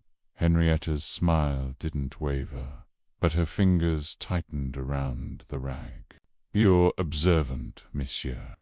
"Yes, I use indigo ink for my sketches, but so do many artists. It's hardly unique." "Perhaps," Poirot said, his eyes never leaving hers. "But a letter threatening a man now dead, written in such ink, bound in his room, this is not so common, I think. Have you seen this before?" Henrietta stepped closer, her gaze flicking to the letter. She read it silently, her expression unreadable. "No," she said at last, her voice steady. "I didn't write this, if that's what you're implying. John was a friend, a colleague. I had no reason to threaten him." Poirot tilted his head, noting the slight flush in her cheeks, the way her hands moved restlessly. "A friend, you say? Yet I have heard whispers of something more. A closeness, perhaps, that troubled Madame Christo." Henrietta laughed, a sharp, brittle sound. "Gerda, she's a mouse, monsieur, jealous of shadows. John and I shared ideas, art, nothing more. If she imagined otherwise, that's her burden, not mine." Poirot nodded, slipping the letter back into his pocket. "And yet, this letter exists, and John is dead. Tell me, mademoiselle, where were you yesterday morning before the performance by the pool?" Henrietta's eyes narrowed, but she answered smoothly. "In my studio, working. I often lose track of time when I'm sculpting. You can ask the staffdom. The gardener saw me here." Poirot's moustache twitched. "Indeed, I shall. But one last question. Have you lost any items recently? A scarf, perhaps, or a photograph?" Her gaze flickered, just for a moment. "A photograph? No. My scarf went missing a few weeks ago. But that's hardly relevant. Things get misplaced. In a house like this." She turned back to her sculpture, her hands resuming their work, dismissing him. Poirot bowed slightly. "Merci, mademoiselle. Your candor is most appreciated." He left the conservatory, his mind alight with contradictions. Henrietta's composure was a mask, but was it hiding guilt or merely grief? And why had she not mentioned the photograph, when Gerda's reaction suggested its significance?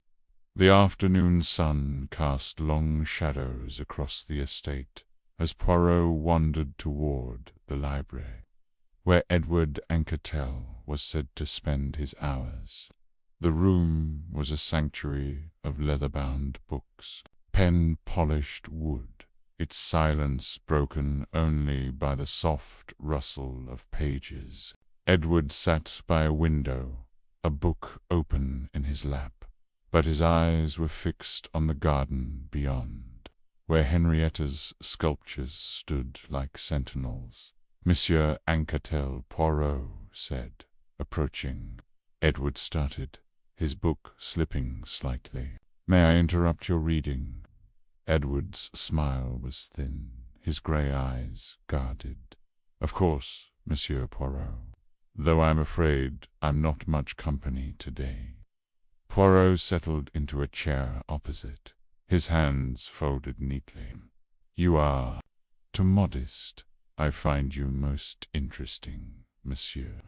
Tell me, what did you think of Dr. Christo?" Edward's jaw tightened, but his voice remained even. John was brilliant, charismatic. Everyone loved him, or so it seemed. A bitter edge crept into his tone, quickly masked. "Why, do you ask?" Poirot leaned forward, his eyes keen. "Because a man like Dr. Christo, he inspires strong feelings, love, envy, perhaps hatred. I have found a letter, you see, warning him to leave the Hollow. Did you know of any such threats?" Edward's fingers tightened on the book, and Poirot noticed a faint tear on the pagemark of distraction. Perhaps a letter. "No, I knew nothing of it. John never mentioned threats." But he hesitated, his gaze drifting to the garden. "He could be careless with people's feelings. I mean, people such as Mademoiselle Barnick?" Poirot asked, his voice soft but probing. Edward's head snapped up, a flash of pain crossing his face. "Henrietta, she's above such things. John admired her work, that's all." His words were clipped, defensive. Poirot nodded, his expression unreadable. "And you, monsieur? Did you admire Dr. Christo? Or did you, perhaps, resent him?" Edward's laugh was hollow. "Resent him? He was my cousin, monsieur. We grew up together. If I felt anything, it was frustration. He always won, you see, at everything."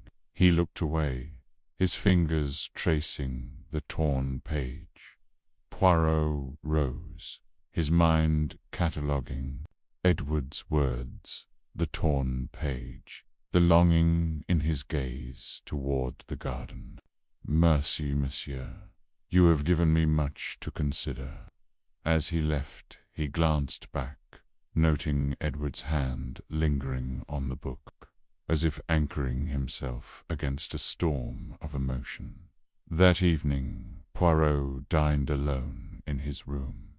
The letter spread before him on the table. The ink, the handwriting, the threat was a puzzle piece, but not the whole picture. Gerda's hysteria, Henrietta's calm, Edward's bitterness, they all swirled in his mind, each a suspect, each a victim in their own way. And Lucy Anquetel, with her whimsical chatter and knowing smiles, loomed like a shadow over them all. He traced the letter's edges, his thoughts turning to the photograph Gerda had clutched. Why had it been moved? Was it a clue John had hidden, or one the killer had planted? And the ink Henrietta's denial was too smooth, too practiced. Yet the gardener's sighting of her in the studio held weight. Or did it? Tom's hesitation suggested more than he'd said. Poirot leaned back, his eyes half closed. The Hollow was a stage, and its players were adept at their roles. But Hercule Poirot was no mere audience member. He would strip away the masks, uncover the truth hidden in the folds of this intricate drama. The letter was a start, but it was not the end. He slipped it back into his pocket, satisfied for now, but hungry for the next clue. Dot as the clock struck. Midnight, a faint creak echoed from the hall. Poirot's eyes snapped open, his senses alert. The game of minds, as Lucy had called it, was far from over, and Hercule Poirot was ready to play. Chapter 6. The Gardener's Tale. The morning mist clung to the sprawling lawns of the hollow, weaving a silvery veil over the estate's manicured hedges and ancient oaks. Hercule Poirot, his polished shoes damp from the dew, navigated the winding path toward the gardener's shed, his mind sharp despite the early hour. The murder of Dr. John Christo by the poolside the previous day had set the household abuzz. Each guest cloaked in their own secrets, their alibis fraying like old twine. Poirot's grey cells hummed with the puzzle, but it was the gardener's cryptic remark from the evening before that drew him here now, a fleeting mention of a stranger near the pool. A detail too tantalizing to ignore. The shed, a weathered structure tucked behind a row of yew trees, smelled of earth and oil. Its door creaked open, revealing old Tom, the estate's gardener, hunched over a workbench, sharpening a pair of shears with rhythmic precision. His weathered face, lined like the bark of the trees he tended, betrayed no surprise at Poirot's arrival. The air was thick with the scent of freshly turned soil and the faint tang of metal. "Good morning, Monsieur Tom," Poirot said, his voice crisp, his moustache impeccably groomed despite the hour. "You will forgive my intrusion, but I wish to speak of the stranger you mentioned last night." Tom's hands paused, the whetstone hovering mid-stroke. His eyes, sharp beneath bushy brows, flicked to Poirot, then back to his task. "Stranger, he muttered, his voice low, gravelly. "Saw him by the pool. Night afore the doctor was killed. Tall fella, cloaked like, moving quiet, didn't belong." Poirot's interest sharpened. This stranger, he was not one of the guests, not Monsieur Edward, perhaps, or one of Lady Anquetel's staff. Tom shook his head, resuming his sharpening with a slow scrape. "No guest, no servant. I know every face round here. This one was wrong, like a shadow what don't fit the light."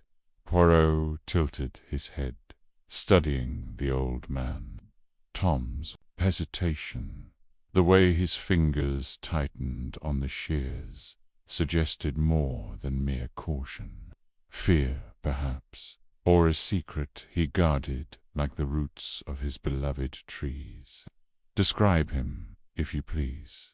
Poirot pressed, his tone gentle but firm. "Every detail, it is important." Tom set the shears down, wiping his hands on a rag stained with green. "Tall, like I said, wore a long coat, dark, maybe black. Hood up, couldn't see his face clear. Moved quick, like he knew the paths. I was trimming the roses by the east gate near midnight. It was when I saw him slip toward the pool. Thought he might be a poacher, but he didn't touch Nathan, just stood there, staring at the water, then vanished into the trees." Poirot's mind raced. A stranger on the estate, the night before the murder, lingering by the very spot where John Christo's body was found. It was a thread, delicate but promising. "And you did not follow him?" he asked. Tom's eyes darkened. "I ain't no fool, sir. Something about him chilled me, like he carried trouble in his pockets.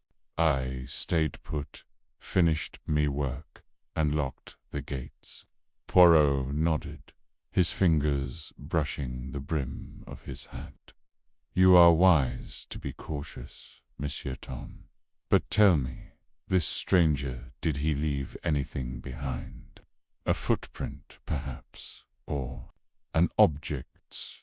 Tom hesitated, his gaze darting to the shed's corner, where a burlap sack lay crumpled.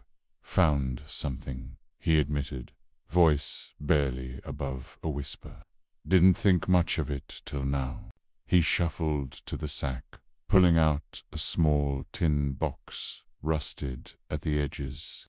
Inside, nestled in a bed of straw, was a cigarette stub, its tip stained with a faint ochre hue. "This was by the pool, near where I saw him. Ain't no tobacco like that round here. Smells foreign, shut." Poirot took the stub delicately, holding it to the light. The paper was thin, almost translucent, with a faint, embossed cresta lion's head, barely discernible. The tobacco's scent was indeed unusual, acrid with a hint of spice, unlike the blends favored by the English gentry.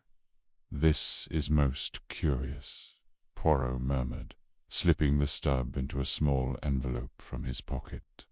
"You have done well to keep this, Monsieur Tom. It may be a key." Tom shifted, uneasy. "There's more, sir. I didn't want to say last night, not with the house all aflutter, but that stranger, he weren't alone.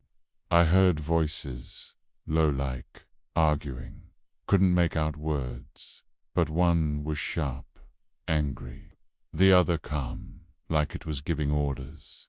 Then they was gone." Poirot's eyes gleamed. "Two voices. This is most significant. And you are certain they came from the poolside?" "Aye, clear as day, or night, rather." Tom's voice dropped. "And there's the hollow tree.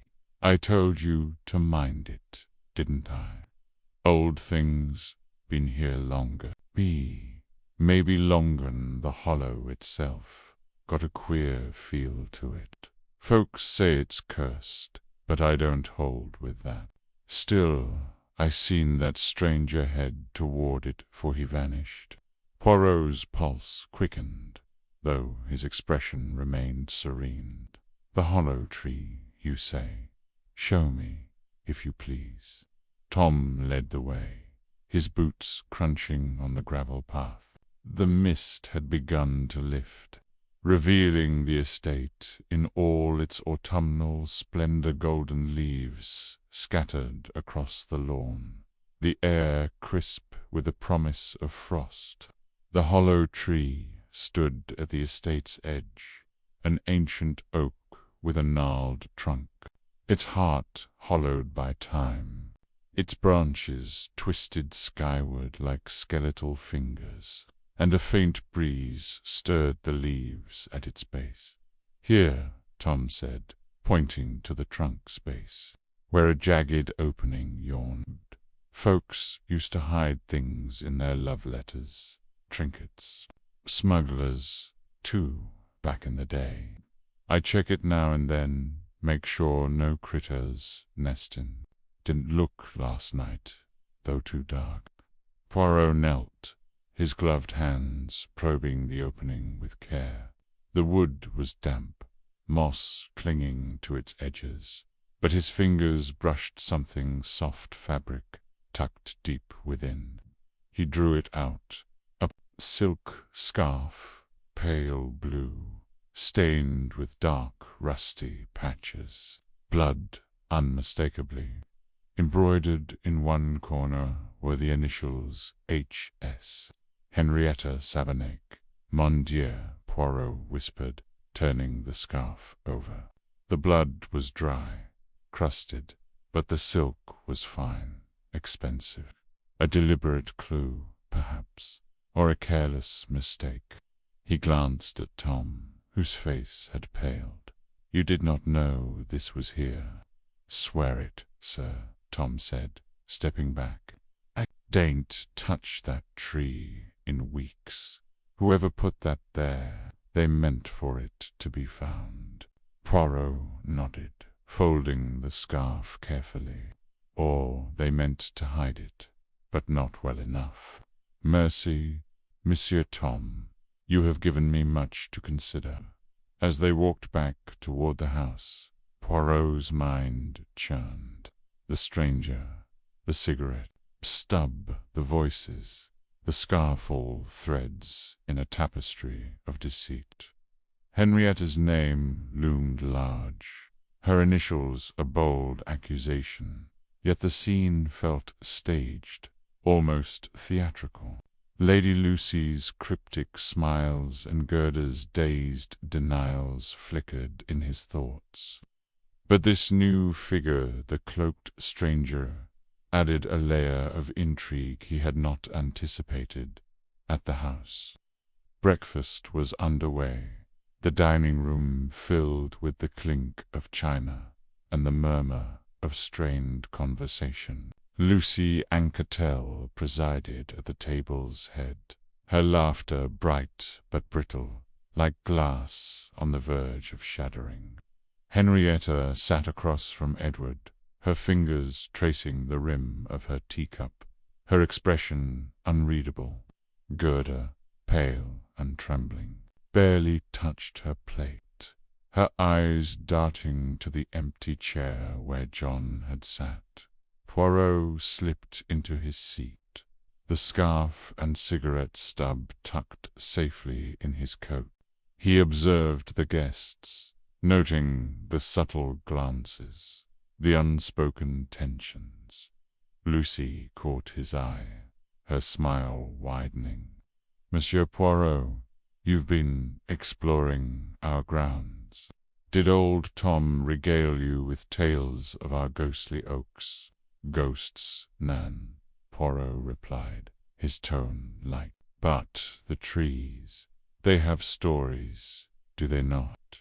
And perhaps secrets." Lucy's laugh was a cascade of notes, but her eyes flickered just for a moment. "Secrets? Oh, the hollow is full of them.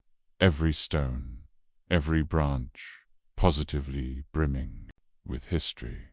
Henrietta's head lifted, her gaze sharp. "What did you find, Monsieur Poirot? You look like a man who's stumbled on something intriguing."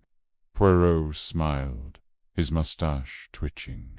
"A detective, mademoiselle, is always intrigued. But I find the grounds most charming.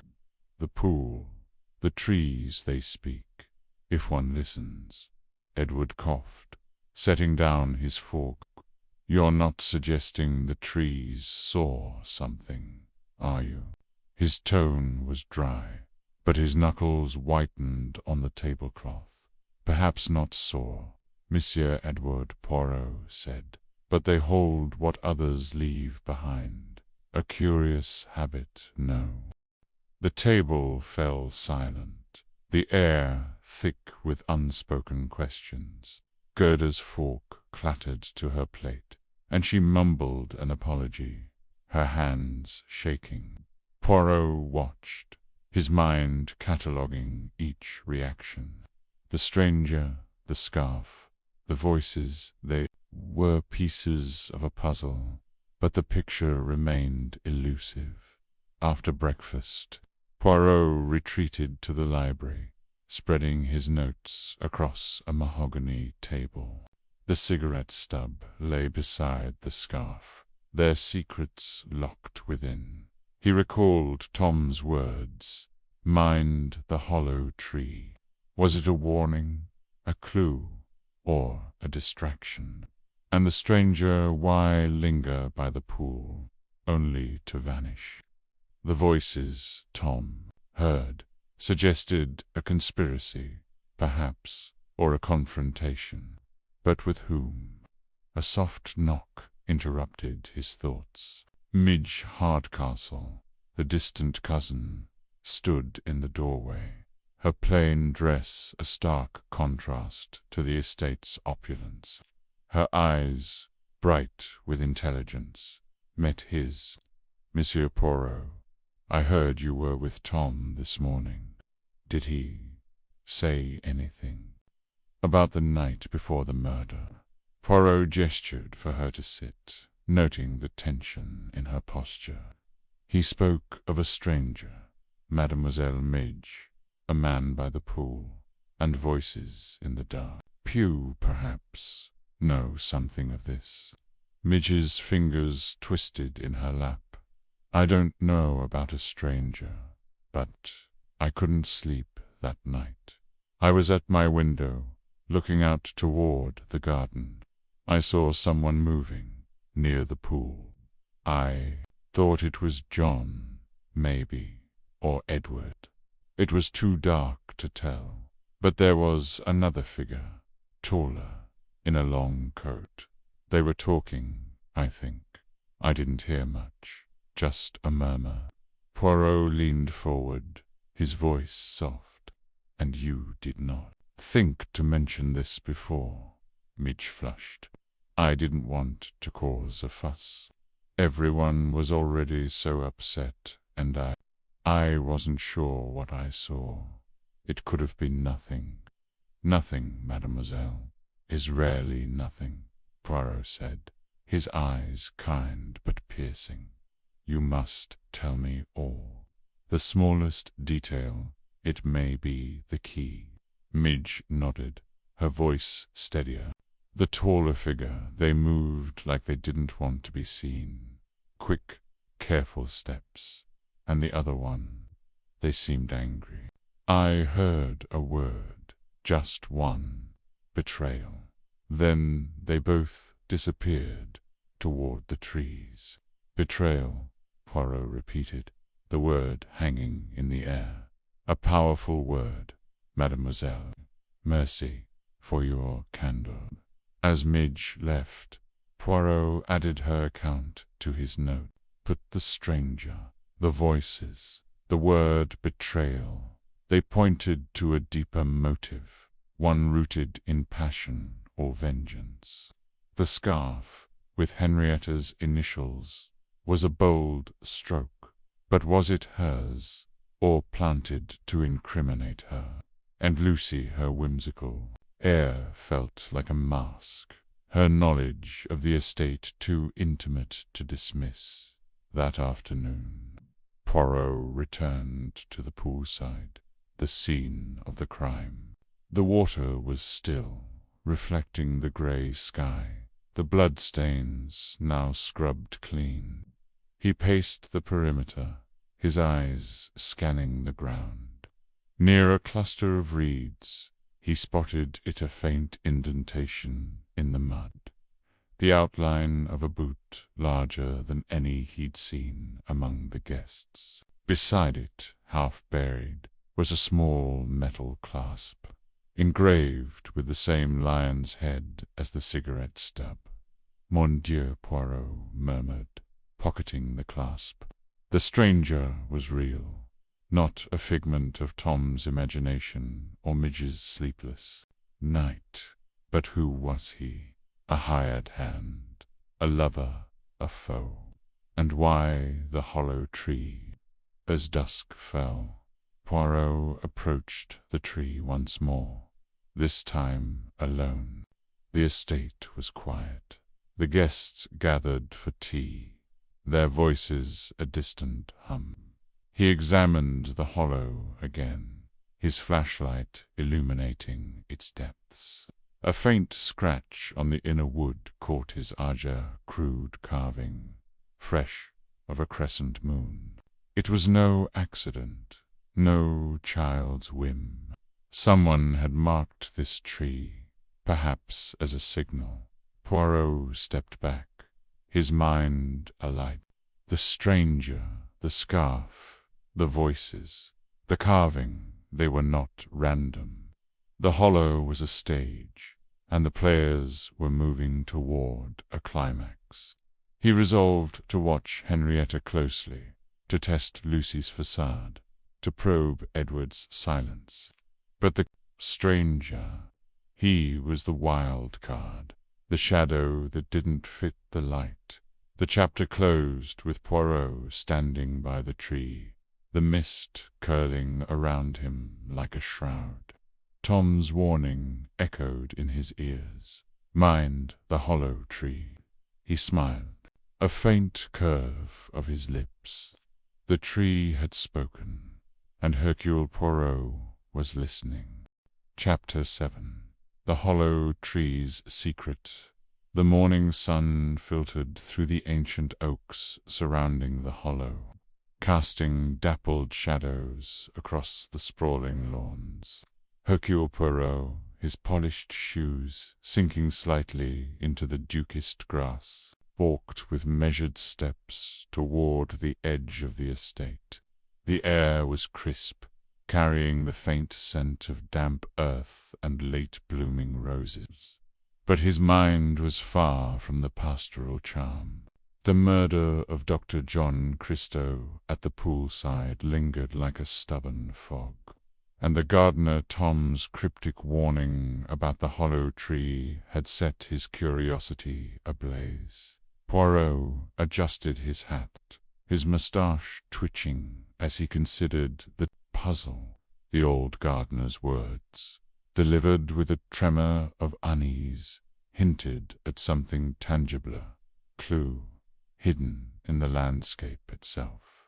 The hollow tree, Tom had said, his rheumy eyes darting toward the shadowed copse beyond the manicured gardens. Poirot's instincts, honed by years of unraveling human deceit, told him this was no mere whim. The tree held a secret, and secrets, he knew, were the lifeblood of murder. The path to the copse was overgrown, a narrow trail weaving through brambles and wild ferns. Poirot stepped carefully, his cane tapping the ground, less for support than rhythmer metronome to his thoughts. The estate's grandeur faded behind him, replaced by a wilder, untamed beauty. The trees here were older, their gnarled branches twisting like the fingers of some ancient guardian. Among them stood the hollow tree, unmistakable even from a distance, a massive oak, its trunk wide enough to conceal a man, its heart rotted out by time, leaving a cavernous void. As Poirot approached, he paused, his sharp eyes scanning the surroundings. The copse was silent, save for the rustle of leaves and the distant call of a thrush. No gardeners, no guests, no prying eyes. Good. He preferred to work unobserved, free from the posturing of suspects.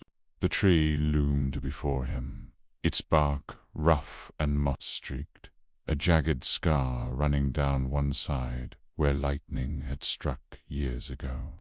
The hollow gaped like an open wound, dark and inviting. He circled the tree, noting the ground around it.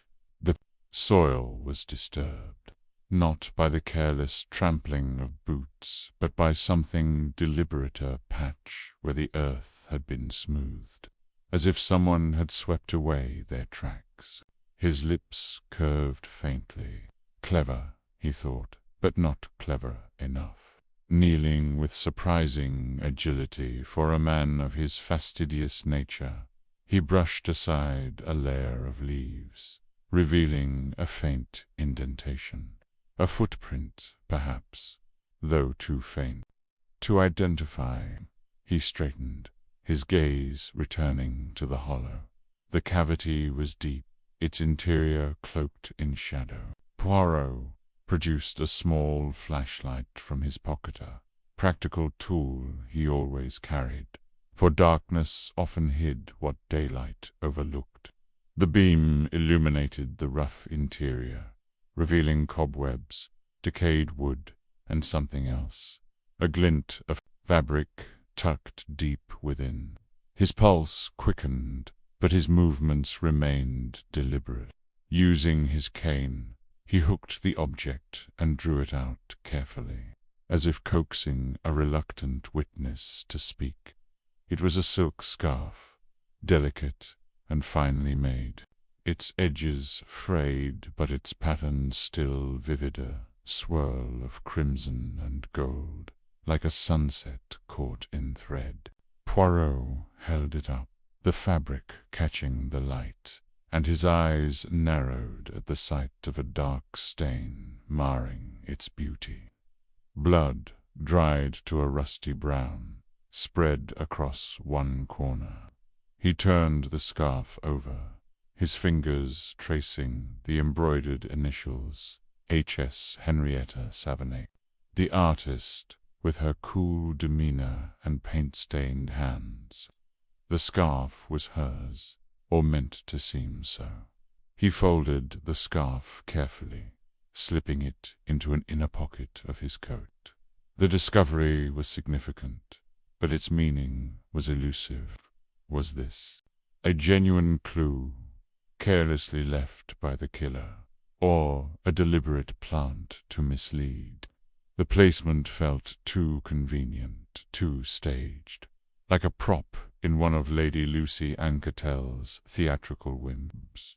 Speaking of Lucy, her earlier remark about family, treasures hidden in trees, echoed in his mind. Had she known about this? Her airy, almost mischievous tone suggested she danced on the edge of truth, scattering hints like rose petals. Poirot's thoughts were interrupted by a rustle behind him. He turned, his hand tightening on his cane, but it was only a squirrel, darting up a nearby tree. Still, the sound sharpened his senses. He was alone, but the copse felt alive with unseen eyes. He stepped back from the tree, his mind racing. The scarf was a piece of the puzzle, but it was not the whole picture. Henrietta's involvement, whether as culprit or pawn, demanded scrutiny. And yet the hollow tree itself intrigued him. Why peer? Why this ancient, decaying sentinel? He returned to the hollow, shining his flashlight deeper. The beam caught something else as small, metallic object wedged in a crevice. With a handkerchief to avoid contamination, he pried it loose. A silver cigarette case, its surface engraved with a monogram, J.C. John Christo. Poirot's eyebrows rose. The case was dented, as if dropped or thrown, and its clasp was broken. Inside, a single cigarette remained, its paper yellowed, the tobacco unfamiliar, foreign, perhaps, like the stub Tom had mentioned, finding near. The pool. The cigarette case was a surprise, but not an accident. Someone had placed it here, just as they had placed the scarf. Poirot's mind spun with possibilities. John, the victim, had been a man of secrets, an affair with Henrietta, a rivalry with Edward, a strained marriage with Gerda. Had he hidden the case himself, fearing discovery? Or had the killer used the hollow tree as a stage, knowing Poirot behind it? The bloodied scarf and the dented case were props in a drama. But who was the director? He pocketed the cigarette case, his expression unreadable. The copse was still quiet, but the weight of discovery pressed upon him. He needed to test the scarf's significance, to observe Henrietta's reaction, but he also needed to understand Lucy's role. Her flippant comment about the tree suggested knowledge, perhaps even complicity. And then there was Tom, the gardener, whose fear hinted at more than he had shared. Poirot resolved to speak with him again, but not yet. First, he would return to the house, where the guests were no doubt stirring, their masks of innocence fraying under the strain of suspicion. As he retraced his steps along the path, the estate came back into view, its chimneys rising against the morning sky. The hollow was beautiful, but its beauty was a facade, hiding currents of envy, betrayal, and murder. Poirot's thoughts turned to Henrietta. The scarf's initials pointed to her, but her calm, almost defiant composure suggested she was no fool. If she was the killer, she was playing a bold game. If not, she was being framed with remarkable precision.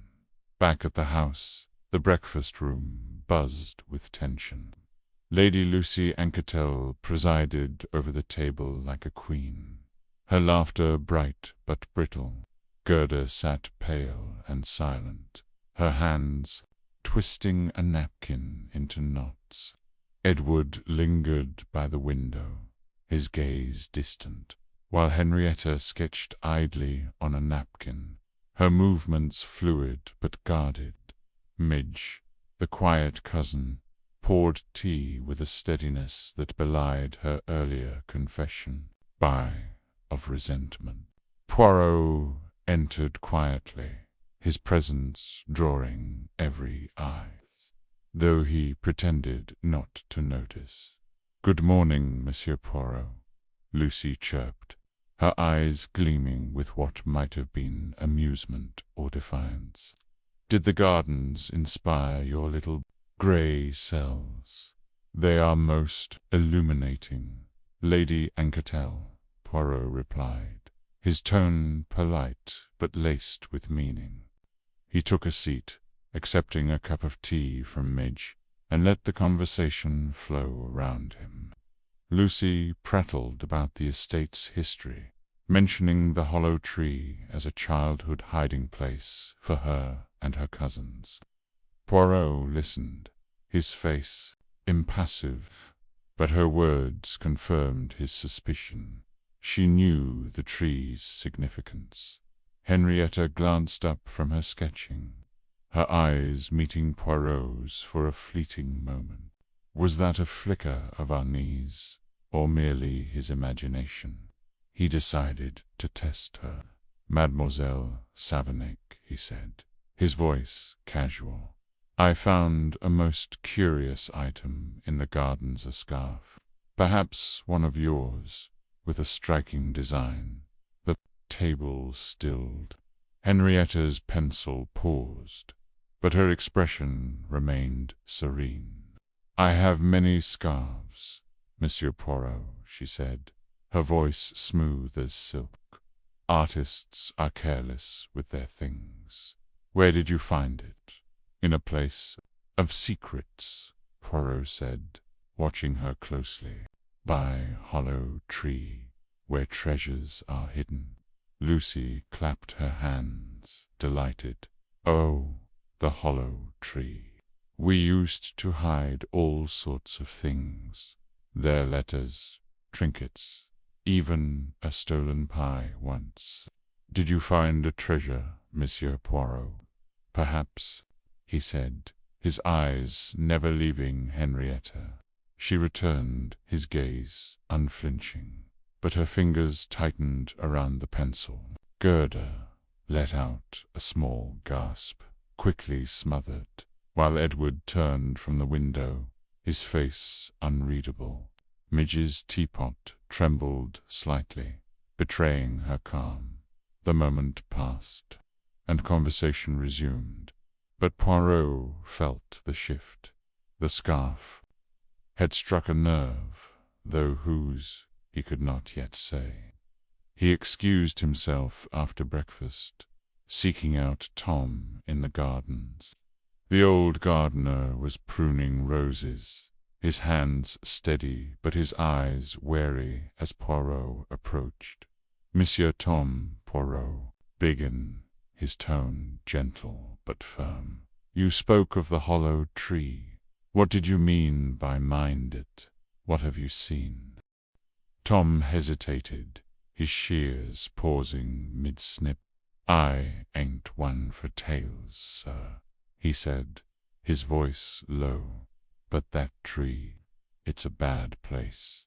Folks hide things there, things they don't want found. I saw someone there, night before the doctor died. Not one of the guests, mind a stranger, tall, in a cloak. Didn't see their face. Poirot nodded, his mind cataloguing the details. The cloaked stranger, again, matching the cigarette stubs, foreign tobacco, and the tree itself. He pressed, "Have you looked inside?" Tom's eyes widened, and he shook his head. "Not me, sir. That tree's cursed. My gran used to say, hollowed out by lightning. It was bad luck to meddle." Poirot thanked him, dismissing the superstition, but noting Tom's fear. The gardener knew more than he said, but fear held his tongue. Returning to the house, Poirot sought out Lucy. She was in the library, arranging flowers with an almost manic energy. "Lady Anquetel," he said, closing the door behind him, "you spoke of treasures in the hollow tree." "What did you mean?" Lucy laughed, a high, tinkling sound. "Oh, Monsieur Poirot, you're so serious. Just childhood games hiding notes, pretending we were pirates. The tree's a perfect hiding spot, don't you think?" "Perfect, Poirot." Agreed, his voice soft. "Perfect for hiding a scarf, perhaps, or a cigarette case." Her hands stilled just for a moment before she resumed arranging the roses. A cigarette case. How intriguing. John smoked, didn't he? Such a filthy habit. Poirot watched her, his mind a whirl of connections. Lucy's flippancy was a shield, but her knowledge of the tree suggested involvement. Was she the killer, staging clues to amuse herself? Or was she protecting someone, Edward, perhaps, or even Henrietta? The scarf and cigarette case were pieces of a larger puzzle, and Poirot felt the thrill of the chase. He would conceal the scarf for now, testing Henrietta's reaction later, but the cigarette case, that required more thought. John's initials, the foreign tobacco, the dented clasp-all, pointed to a story yet untold as the day wore on. Poirot wandered the estate, observing the guests. Gerda's nervous glances suggested guilt or fear.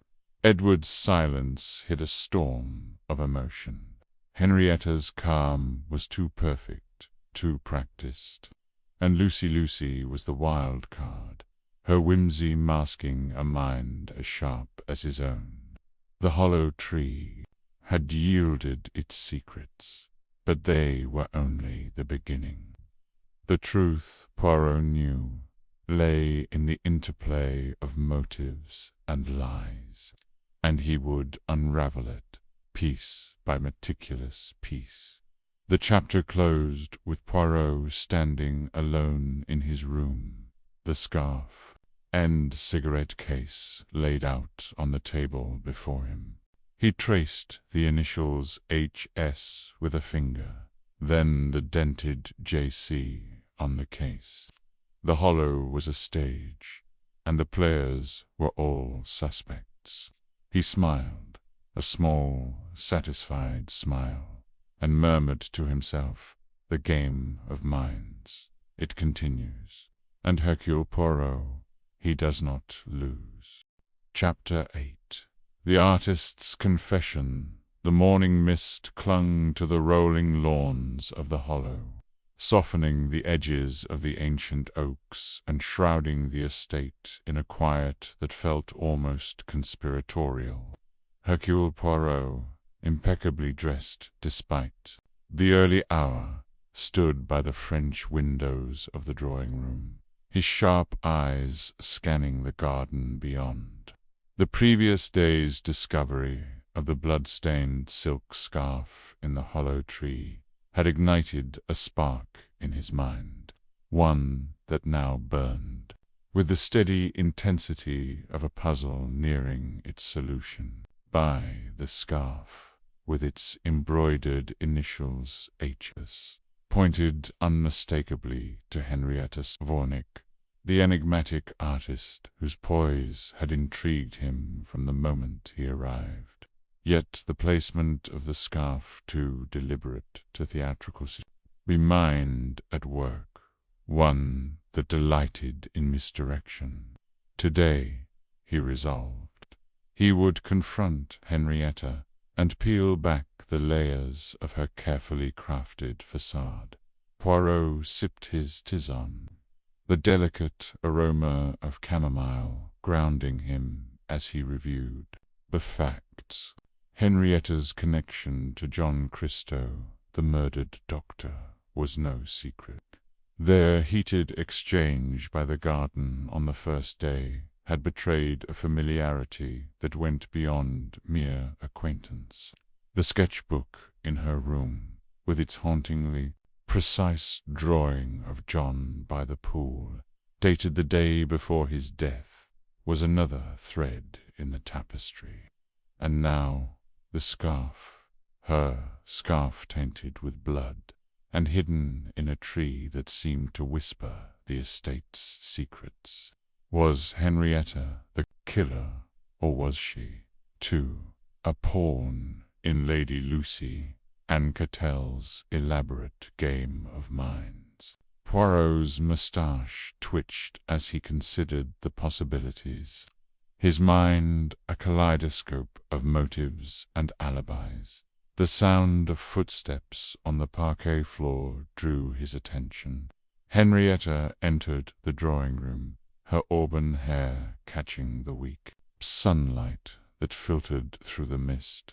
She wore a simple linen dress, its deep green hue accentuating the intensity of her hazel eyes. In her hand she carried a small leather-bound notebook, its edges worn from frequent use. She paused when she saw Poirot, her expression flickering between surprise and guarded amusement. "Good morning, Monsieur Poirot," she said, her voice low and melodic, like the strum of a cello. "You're up early, plotting the downfall of us all, I presume." Poirot inclined his head, a faint smile playing on his lips. "Mademoiselle Savonarole, it is not the downfall of others that occupies me, but the truth. And this morning, I believe, the truth lies with you." Henrietta's smile faltered, but only for a moment. She crossed the room with the grace of a dancer and settled into an armchair by the fireplace, the notebook resting on her lap. "You're direct, I'll give you that," she said, her tone light but tinged with wariness. "What truth do you seek? I'm merely an artist, not a mastermind." Poirot took a seat opposite her, his posture erect, his hands folded neatly over his waistcoat. "An artist, oui, but one whose work reveals more than mere beauty. Your sketch of Dr. Christo by the pool, for instance, it is a study in precision, almost as if you knew the scene before it unfolded. And then there is the matter of the scarf." Henrietta's fingers tightened around the notebook, a subtle movement that did not escape Poirot's notice. "The scarf," she echoed, her voice steady but her eyes narrowing. "You'll have to be more specific, monsieur. I own many scarves. Poirot reached into his pocket and produced the silk scarf, its pale blue fabric marred by the rust-red stain of dried blood. He held it delicately, as if it were a relic of some ancient tragedy. "This scarf, mademoiselle, with the initials H.S. embroidered in gold thread. It was found yesterday, hidden in the hollow tree by the edge, a curious place for such a personal item. Nan." Henrietta leaned forward, her gaze fixed on the scarf. For a moment, her composure cracked, and Poirot glimpsed something raffia, perhaps, or regret. But then she leaned back, her expression smoothing into one of mild curiosity. "That's mine," she admitted, her voice barely above a whisper. "Or it was. It was stolen from my room weeks ago, before I even arrived at the Hollow. I assumed it was lost forever." Poirot's eyebrows rose, though his expression remained neutral. "Stolen, you say, and yet it reappears now, stained with blood, in a place so carefully chosen. You will forgive me, mademoiselle, if I find this explanation insufficient." Henrietta's lips curved into a wry smile. "I expected as much. You're not one to take things at face value, are you? Very well, ask your questions. I'll answer as best I can, though I warn you, my life is less thrilling than you might imagine." Poirot studied her, noting the steadiness of her hands, the calm rhythm of her breathing. Most would falter under such scrutiny, their nerves betraying them in a tremor or a glance. But Henrietta met his gaze unflinchingly, her eyes holding a challenge that intrigued him. "Let us begin with Dr. Christo," he said. "You knew him well, I think, more than you have let on." Henrietta's smile faded, and she looked away, her gaze drifting to the window where the mist was beginning to lift. "John and we had a history," she said at last, her voice soft but laced with bitterness. "It's not a secret, though. I'd rather it stayed in the past. We were lovers once, years ago. He was charming, brilliant, and utterly ruthless. I was young and foolish enough to believe I could change him." Poirot nodded, encouraging her to continue. "And this romance, it ended badly." Henrietta laughed, a sharp, humorless sound. "Badly is an understatement. John had a talent for breaking things' hearts, promises, people. He left me for Gerda, his wife, without so much as a backward glance. I was devastated, but I moved on. I poured my pain into my art, and I swore I'd never let him hurt me again."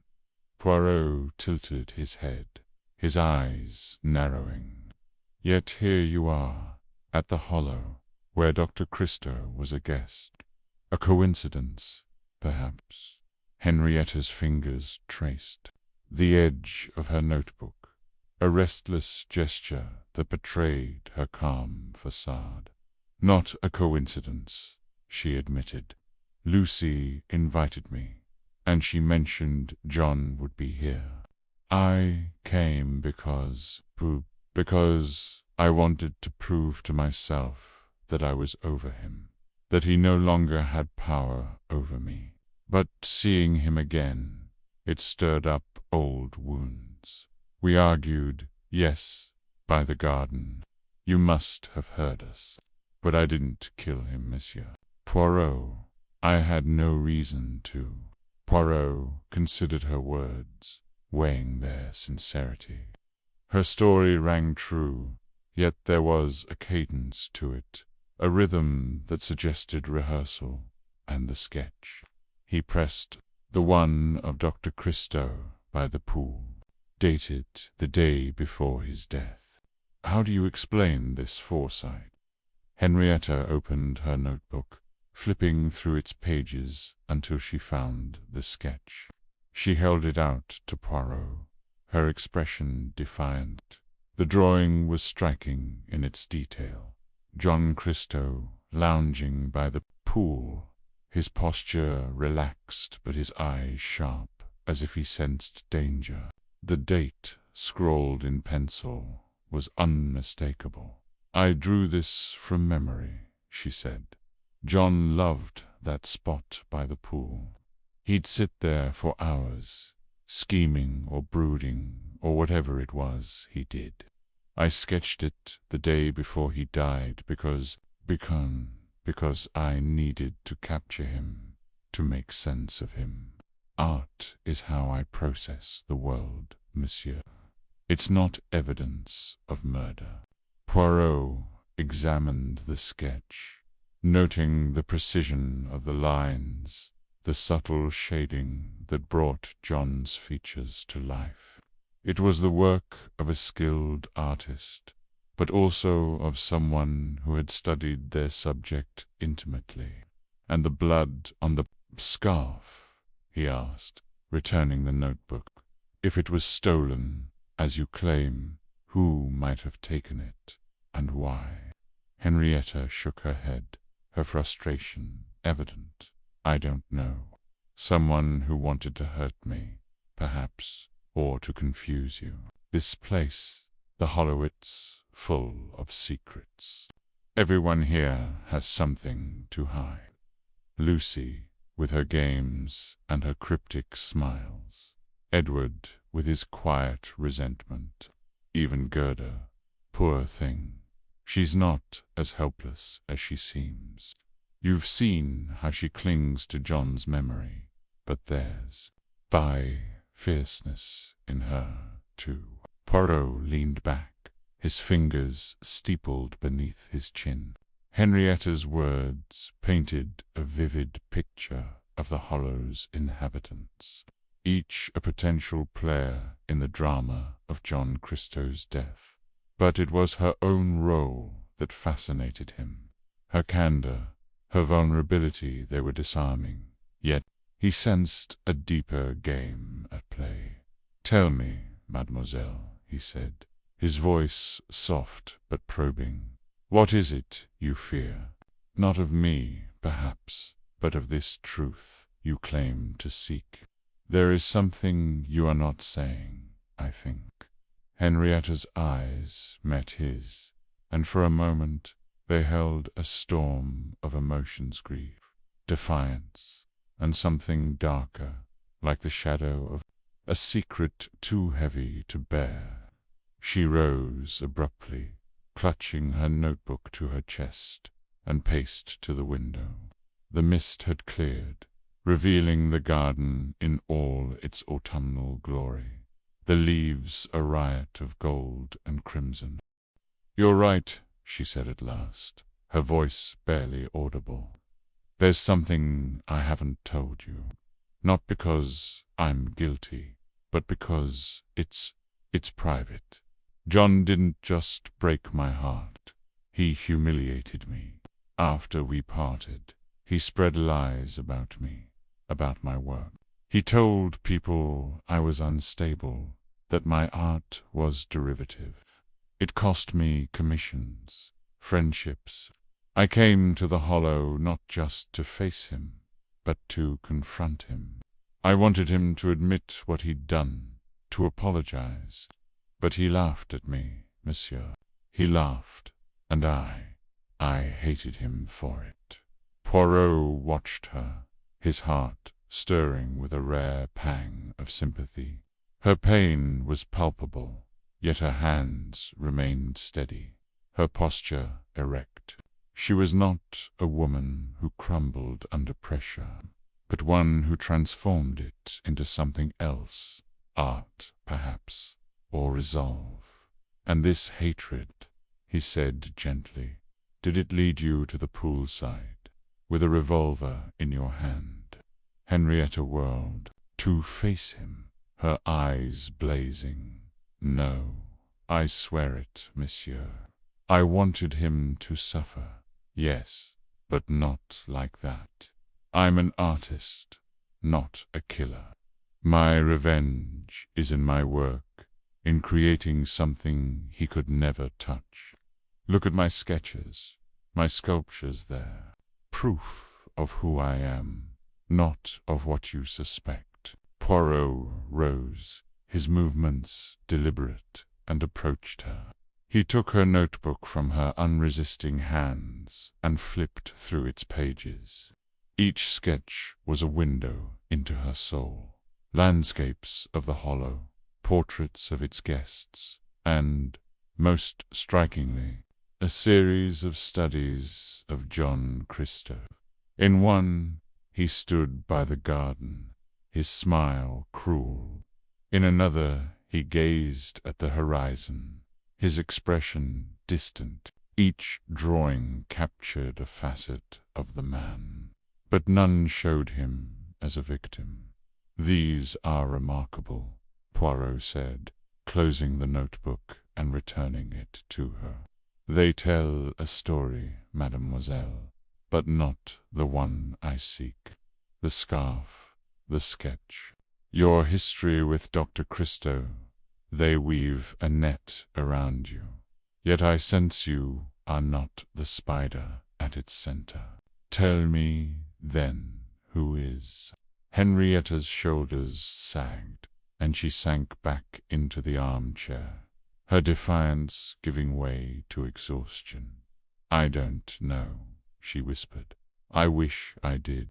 Lucy, perhaps she's always watching, always stirring. A pot, or Edward with his quiet anger, or someone else, someone we haven't even considered.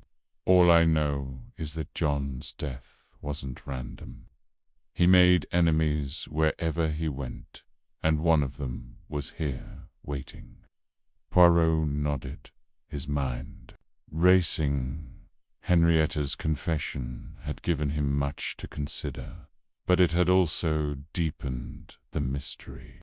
Her story was plausible, yet the scarf's placement, the blood's freshness, they suggested a frame, a deliberate attempt to cast suspicion on her. And her sketches, so vivid and precise, hinted at a mind that observed everything, even the smallest details. Was she truly innocent, or was her vulnerability a performance, as artful as her drawings? Merci, mademoiselle, he said, bowing slightly. You have been most forthcoming. I will trouble you no further for now, but I advise you to be cautious. Plit the truth. It is like a painting. It emerges slowly, layer by layer, and sometimes it is not what we expect.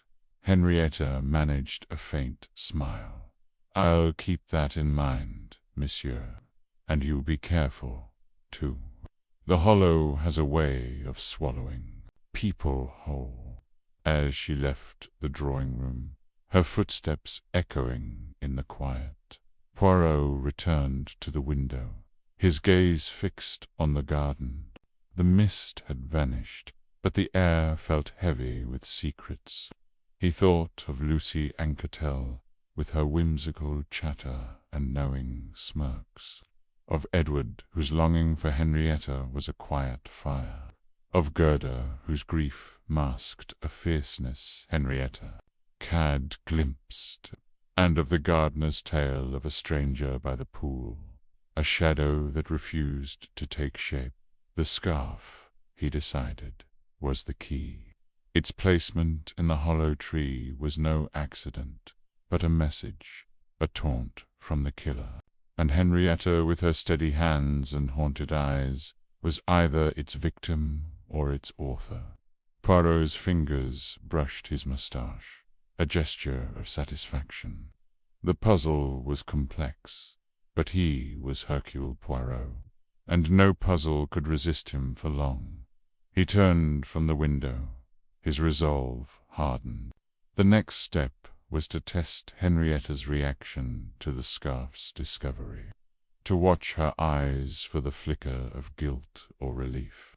But first, he would speak to Lucy, whose role as orchestrator grew clearer with each passing hour.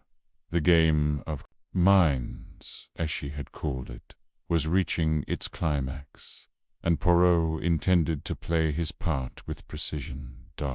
As he left the drawing-room, the clock on the mantel chimed 9, its notes lingering in the air like a warning. The hollow was awake, and the truth was stirring, ready to be unveiled. The day unfolded with a deceptive calm, the guests moving through the estate like actors in a play whose script had been rewritten overnight.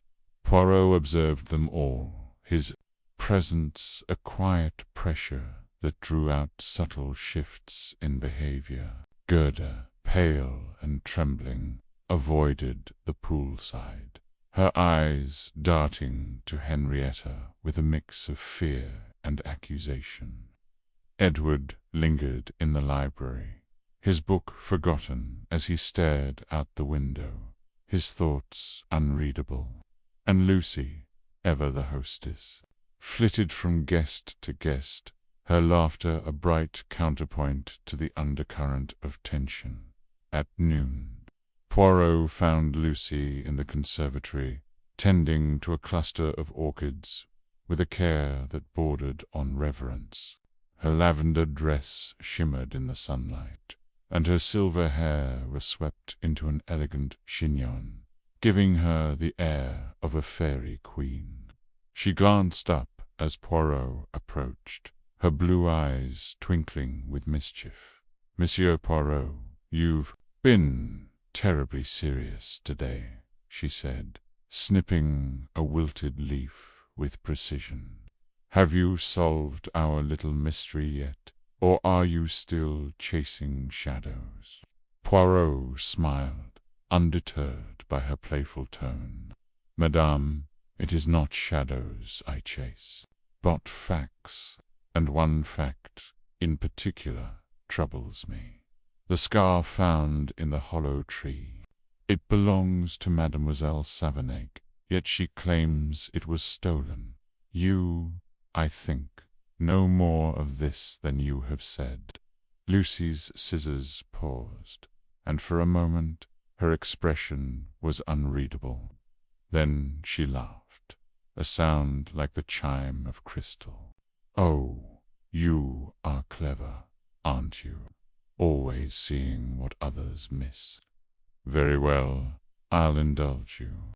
I did see Henrietta's scarf in her room a few weeks ago, when I visited her studio in London. It was lovely, that pale blue silk, but stolen. That's news to me. Perhaps one of the maids misplaced it. You know how these old houses are things. Vanish and reappear like magic." Poirot's eyes narrowed. "Magic, madame, is an illusion, and I am not easily deceived." The scarf was hidden with purpose, stained with blood to point to Mademoiselle Savernake. "You called this gathering a game of minds. Tell me, is this one of your moves?" Lucy set down her scissors and turned to face him, her expression softening. "Monsieur Poirot, you wound me. I'm merely a hostess, not a puppeteer. But I'll admit I've watched my guests closely. Henrietta, for instance, she's a fascinating creature. So controlled, yet so passionate. And John, well, he had a way of stirring passions, didn't he? Perhaps someone wanted to stir them further, to see what would break." Poirot studied her, noting the faint tremor in her voice, the way her eyes flicked to the garden beyond. Lucy was a master of deflection. but her words held a kernel of truth. The scarf was a provocation, a spark meant to ignite suspicion, and Henrietta, with her history of pain and her artist's eye, was the perfect target. "Merci, madame," he said, bowing slightly. "You have given me much to consider. But be warned, the truth, it is not a game. It is a blade, and it cut deeply." Lucy's smile returned, but it was tinged with something new, respect, perhaps, or caution. "I'll keep that in mind, monsieur. Now, if you'll excuse me, I have orchids to tend. They're far less troublesome than people." As Poirot left the conservatory, his mind was alight with possibilities. Lucy's evasiveness confirmed his suspicion.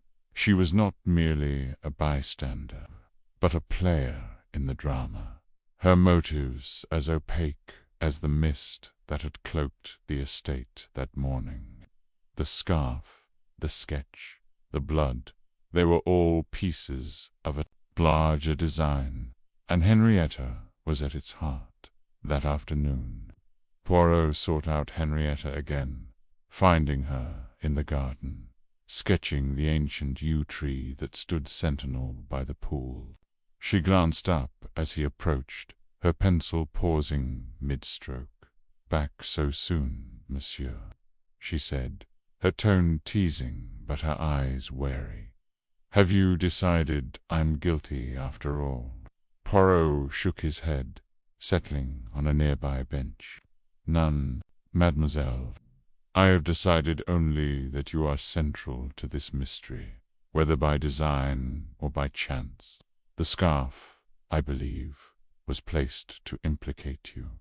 Tell me, who among the guests might wish you harm?"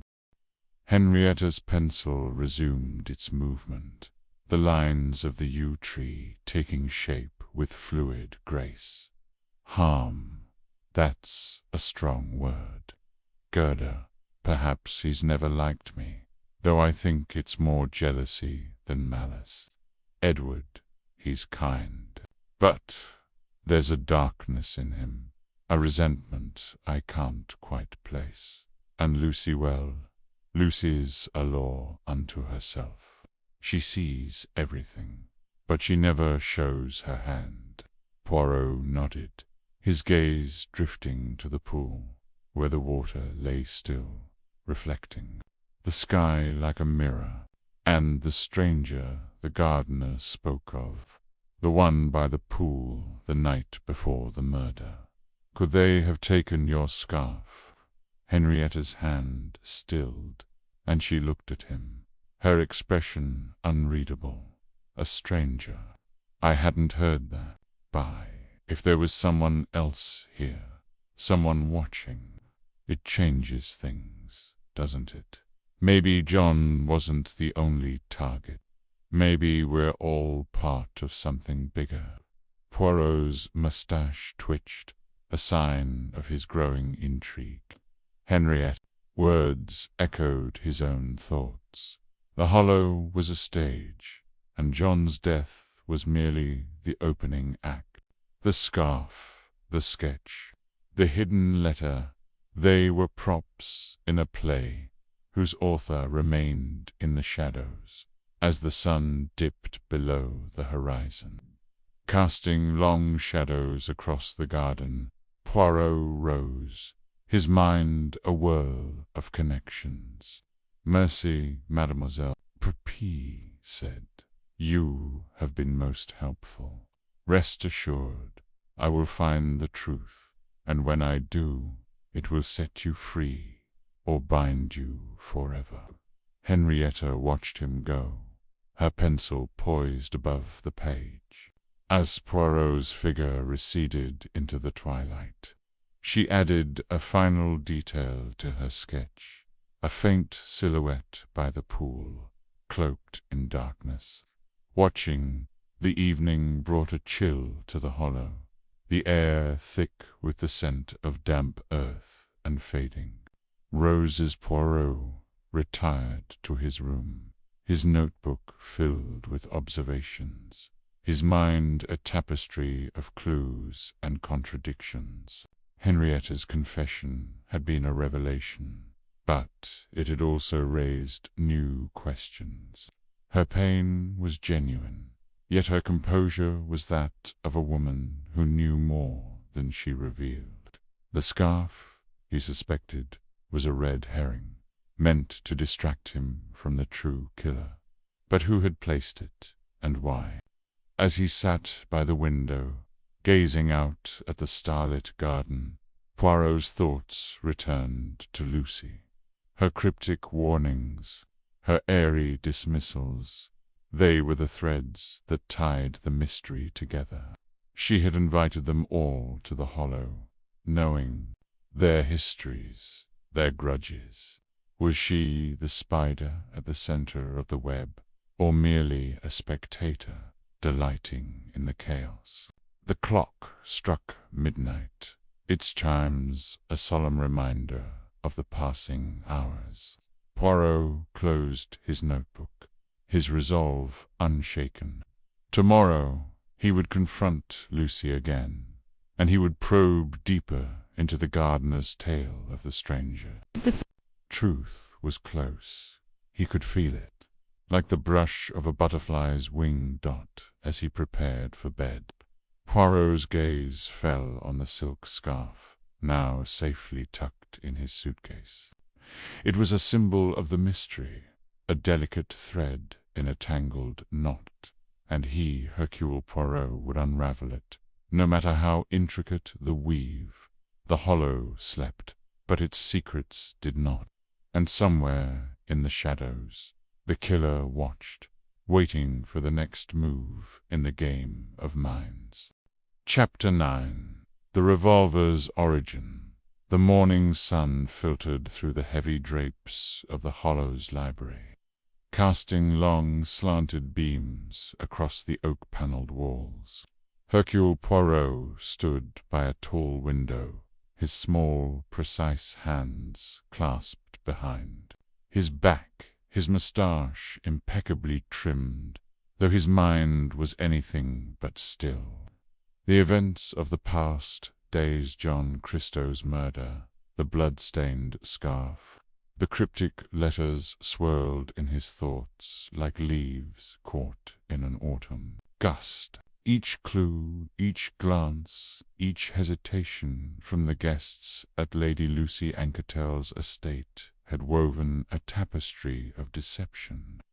And now Poirot was determined to trace a critical thread, the revolver that had ended John's life, the gun-room tucked in a quiet corner of the sprawling manor, was Poirot's destination. He moved with purpose, his polished shoes clicking softly on the polished parquet floor.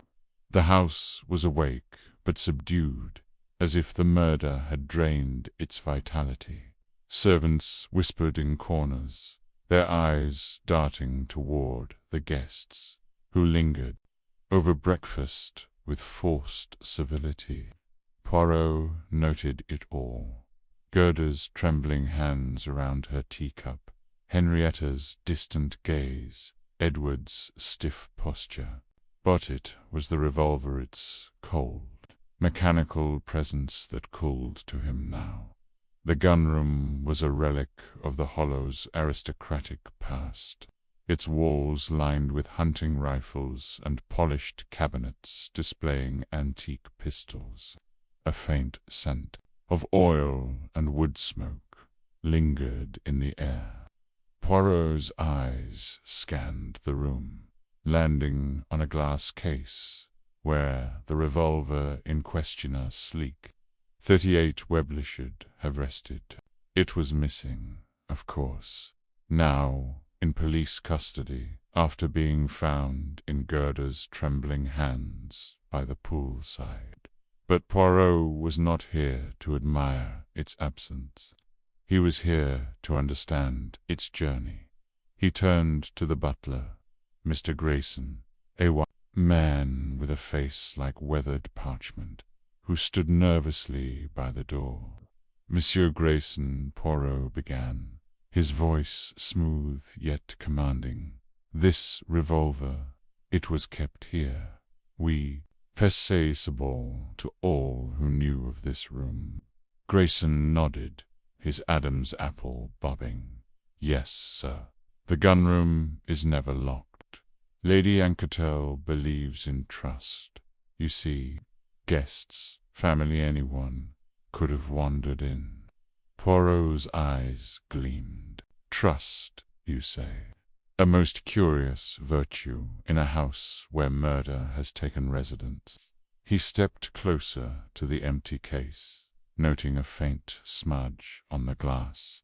Tell me, who has shown interest in the firearms here? Grayson hesitated, his fingers twitching at his sides. Well, sir, Mr. Edward Anquetel knows his way around guns. He's hunted since he was a boy, and Dr. Christogard rest him one. Asked about the collection, said he admired the craftsmanship, but he trailed off, his gaze flickering to the floor.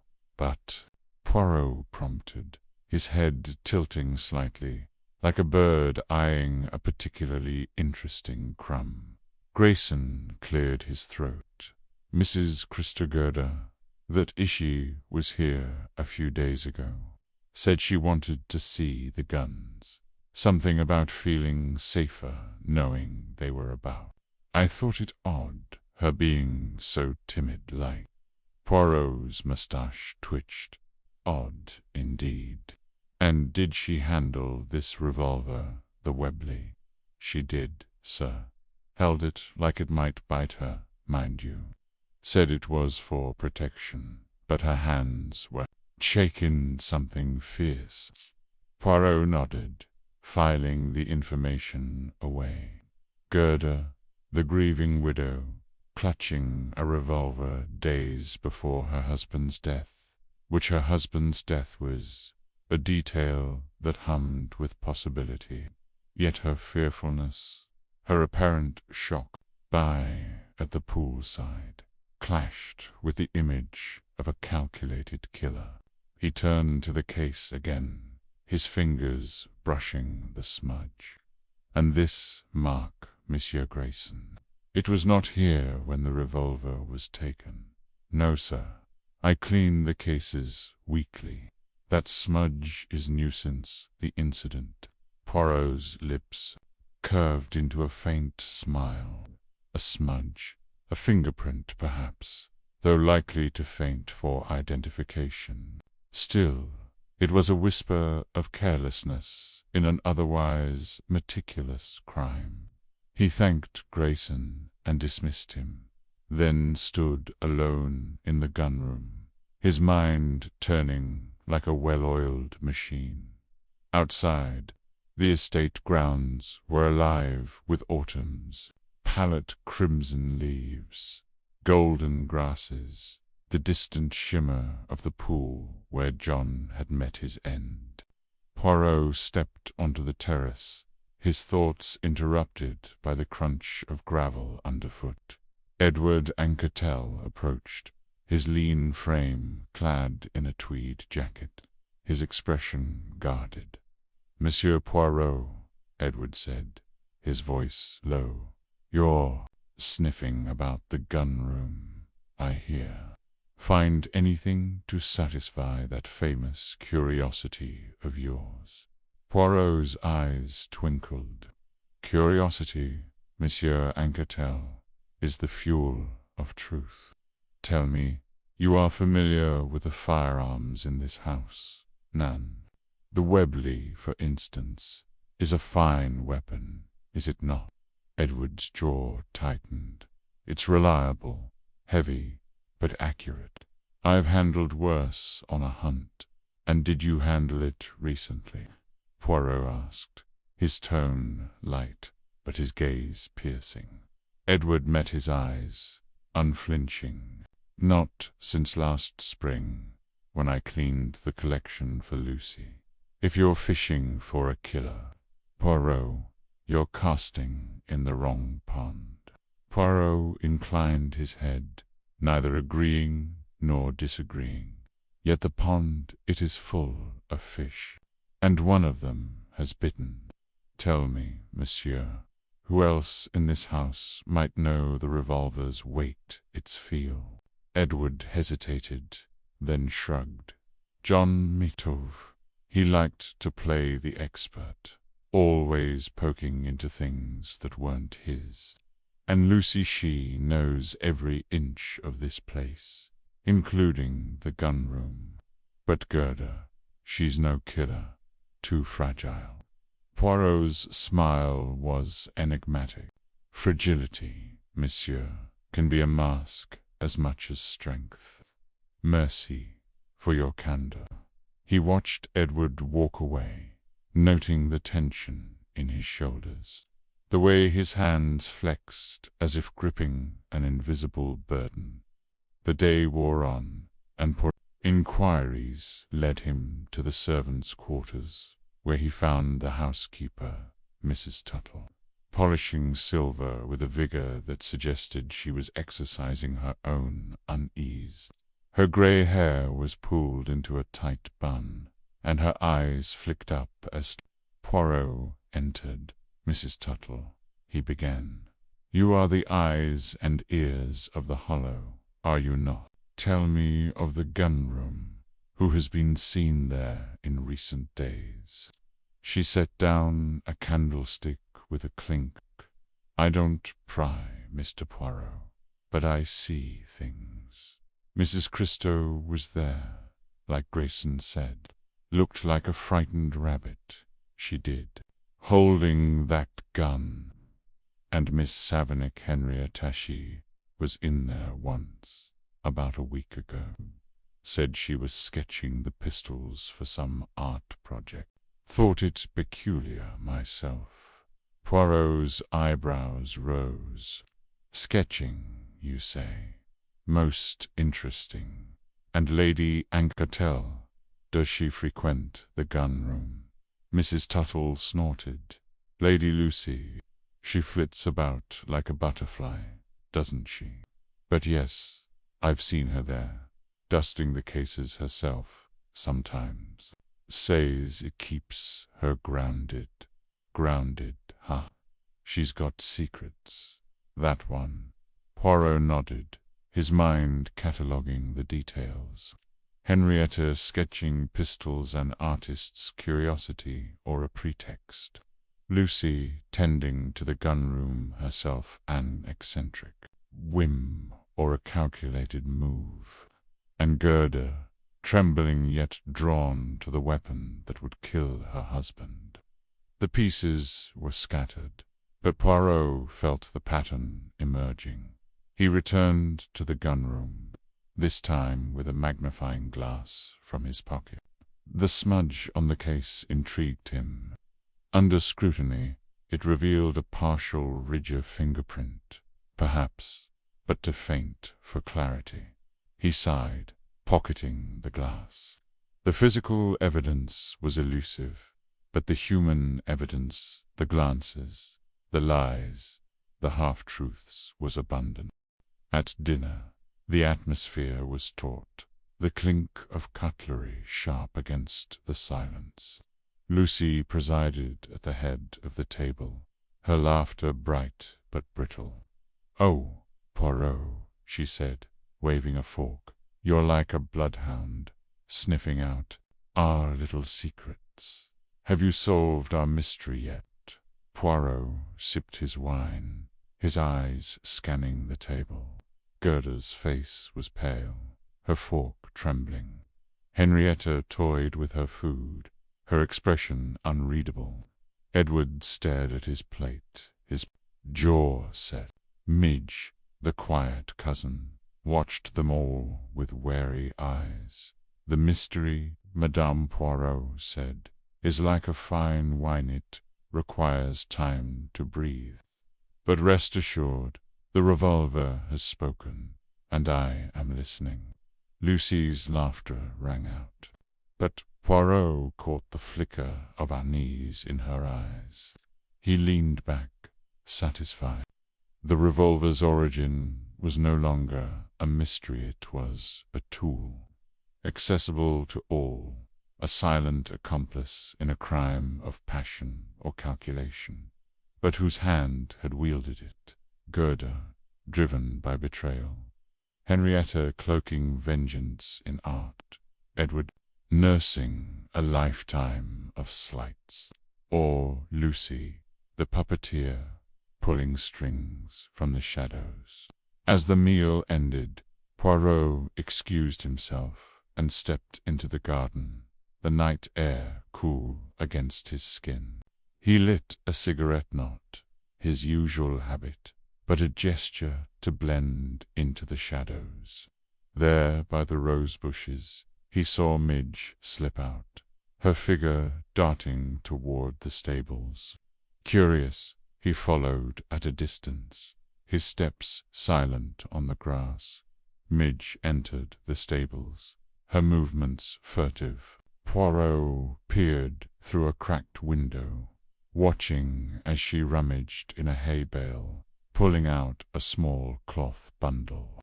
She unwrapped it, revealing a glint of metal, a second revolver, smaller than the Webley, but no less deadly. Her hands shook as she tucked it into her coat, unaware of Poirot's gaze. He retreated, his mind racing. A second revolver, hidden by Midge, to protect someone, or to conceal her own guilt. The plot thickened, and Poirot felt a thrill of anticipation. The revolver's origin was clear, but its purpose was now doubled, and the truth lay in the interplay of motives yet to be uncovered. The night deepened, and Poirot returned to his room, his notebook open before him. He sketched a diagram of the gun-room, the smudge, the players' each name, a node in a web of deceit. The revolver had been a catalyst, but the second gun suggested a deeper game, one where trust was a luxury and every guest a suspect. He closed, the notebook, his lips curving into a smile. The case was far from solved, but Poirot was content. Opportunity abounded, and the truth, like the stars above the hollow, would soon shine clear. Chapter 10. The Cousin's Burden. The late afternoon sun hung low over the hollow, casting long shadows across the estate's manicured lawns and tangled rose bushes. Hercule Poirot adjusted his immaculate tie as he stood by the French windows, above the drawing-room, his keen eyes scanning the garden where the guests had scattered after lunch. The air was thick with unspoken tension, each person retreating to their private corners as if to shield themselves from the weight of John Christo's murder. Poirot's moustache twitched faintly, a sign of his mind at work, piecing together the mosaic of motives and alibis. Today his focus turned to Midge Hardcastle, the unassuming cousin whose quiet presence had gone largely unnoticed, and, till now, Midge sat alone on a Rotteran bench beneath a gnarled oak, her hands clasped tightly in her lap. Her plain brown dress blended with the earth tones around her, and her dark hair was pulled back in a simple bun, unadorned.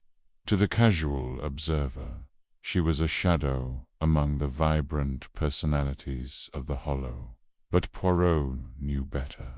Shadows often concealed the most revealing truths. He stepped onto the gravel path, his polished shoes crunching softly, and approached her with the measured grace of a man who understood the power of timing. "Bonjour, Mademoiselle Hardcastle," he said, his voice warm yet precise. "May I join you?" The air is most refreshing.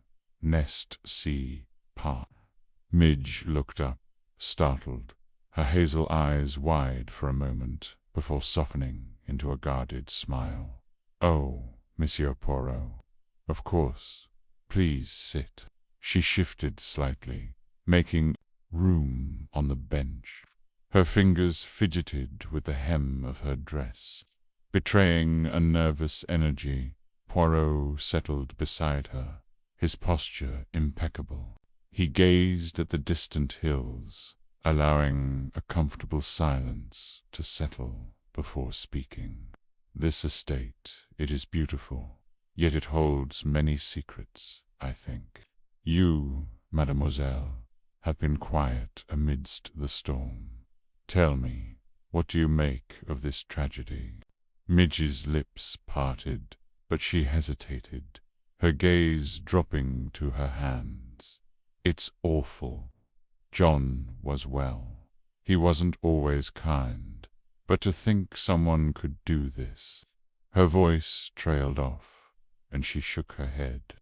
"I don't know what to say, really. I'm just a guest here, like you." Poirot tilted his head, his eyes glinting with curiosity. "Just a guest. Nan, Midge, I think you are more than that. You are family. We, a cousin to the Anquetells. Yet you carry yourself with, how shall I say, a certain distance. Why is that?" Her shoulders stiffened, and she met his gaze, her expression a mix of defiance and vulnerability. "I suppose I don't fit in with all this." She gestured vaguely toward the grand house. Lucy's world, Edward's manners, Henrietta's artits, all so grand. "I'm just a shop girl from London, Monsieur Poirot. I work at Madame Fournier's dress shop, hemming skirts and fetching pins. I don't belong in a place like the Hollow." Poirot nodded thoughtfully, his fingers steepled. "And yet, here you are, invited by Lady Anquetel herself. She does nothing without purpose, I find. Tell me, Midge, what was your relationship with Dr. Christo?" Midge's face paled slightly, and she looked away, her jaw tightening. "He was a cousin by marriage, nothing more. We didn't talk much. John was always so busy, so full of himself. He'd sweep into a room and make everyone feel small, even Lucy sometimes. I didn't like him much, if I'm honest." Poirot's moustache twitched again. "Honesty, it is a rare jewel.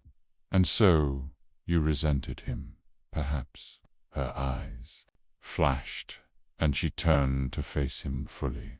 "Resented? Maybe. He treated people like they were beneath him. He'd laugh at Edward's quiet ways, tease Henrietta about her sculptures, even snap at Gerda like she was a child. I didn't like seeing it, that's all." Poirot leaned forward slightly, his voice dropping to a conspiratorial murmur. "And did this dislike, Midge, ever lead you to act? To, perhaps, wish him gone?" Midge recoiled as if struck, her hands clenching into fists. "What are you saying? I didn't kill him. I couldn't." Her voice cracked, and she pressed a hand to her mouth, her eyes glistening with unshed tears. Poirot raised a placating hand. "Come, Toy, Midge. I do not accuse. I seek only the truth. You were in your room, writing letters, on the morning of the murder. She nodded quickly, her breath uneven. "Yes, I was writing to my friend Clara, back in London. I didn't leave my room until Lucy called us for lunch." Poirot's eyes narrowed slightly, And these letters, they are still in your room. Perhaps I may see them." Midge froze, her face a mask of panic. I posted them already in the village yesterday. They're gone." Poirot leaned back, his expression unreadable. "Curio. The village is a long walk, and yet no one saw you leave. Tell me, Midge, where were you truly that morning?" Her lips trembled, and for a moment it seemed she might bolt. Then, with a shuddering breath, she slumped forward, burying her face in her hands. "Oh, God, I can't keep this up. I wasn't writing letters. I was out walking early, before dawn. I couldn't sleep. This place, it suffocates me sometimes." Poirot's eyes gleamed with interest. "A walk at such an hour. Where did you go, Midge?" She lifted her head, her eyes red-rimmed but resolute. "To the cliffs, past the hollow tree. I like it. There it's quiet, away from everyone. I just needed to think." Poirot's mind raced, recalling the hollow tree where he'd found Henriette's blood-stained scarf. "And did you see anything or anyone on this walk?" Midge hesitated, her fingers twisting together. "No, not really. It was dark, foggy. I heard footsteps once, near the tree, but I didn't see who it was. I thought it might be Tom, the gardener, so I kept walking."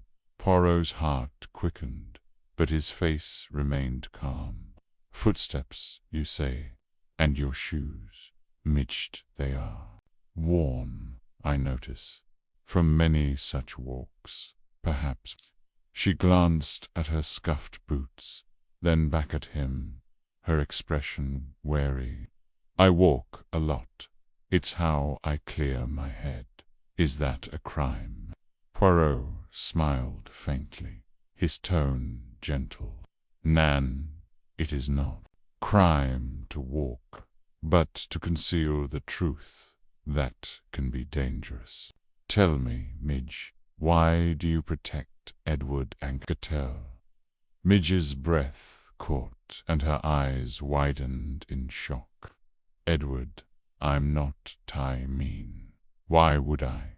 Poirot held up a hand, his voice firm but kind. "Do not deny it. I have seen the way you look at him, with such loyalty, such admiration. You shield him.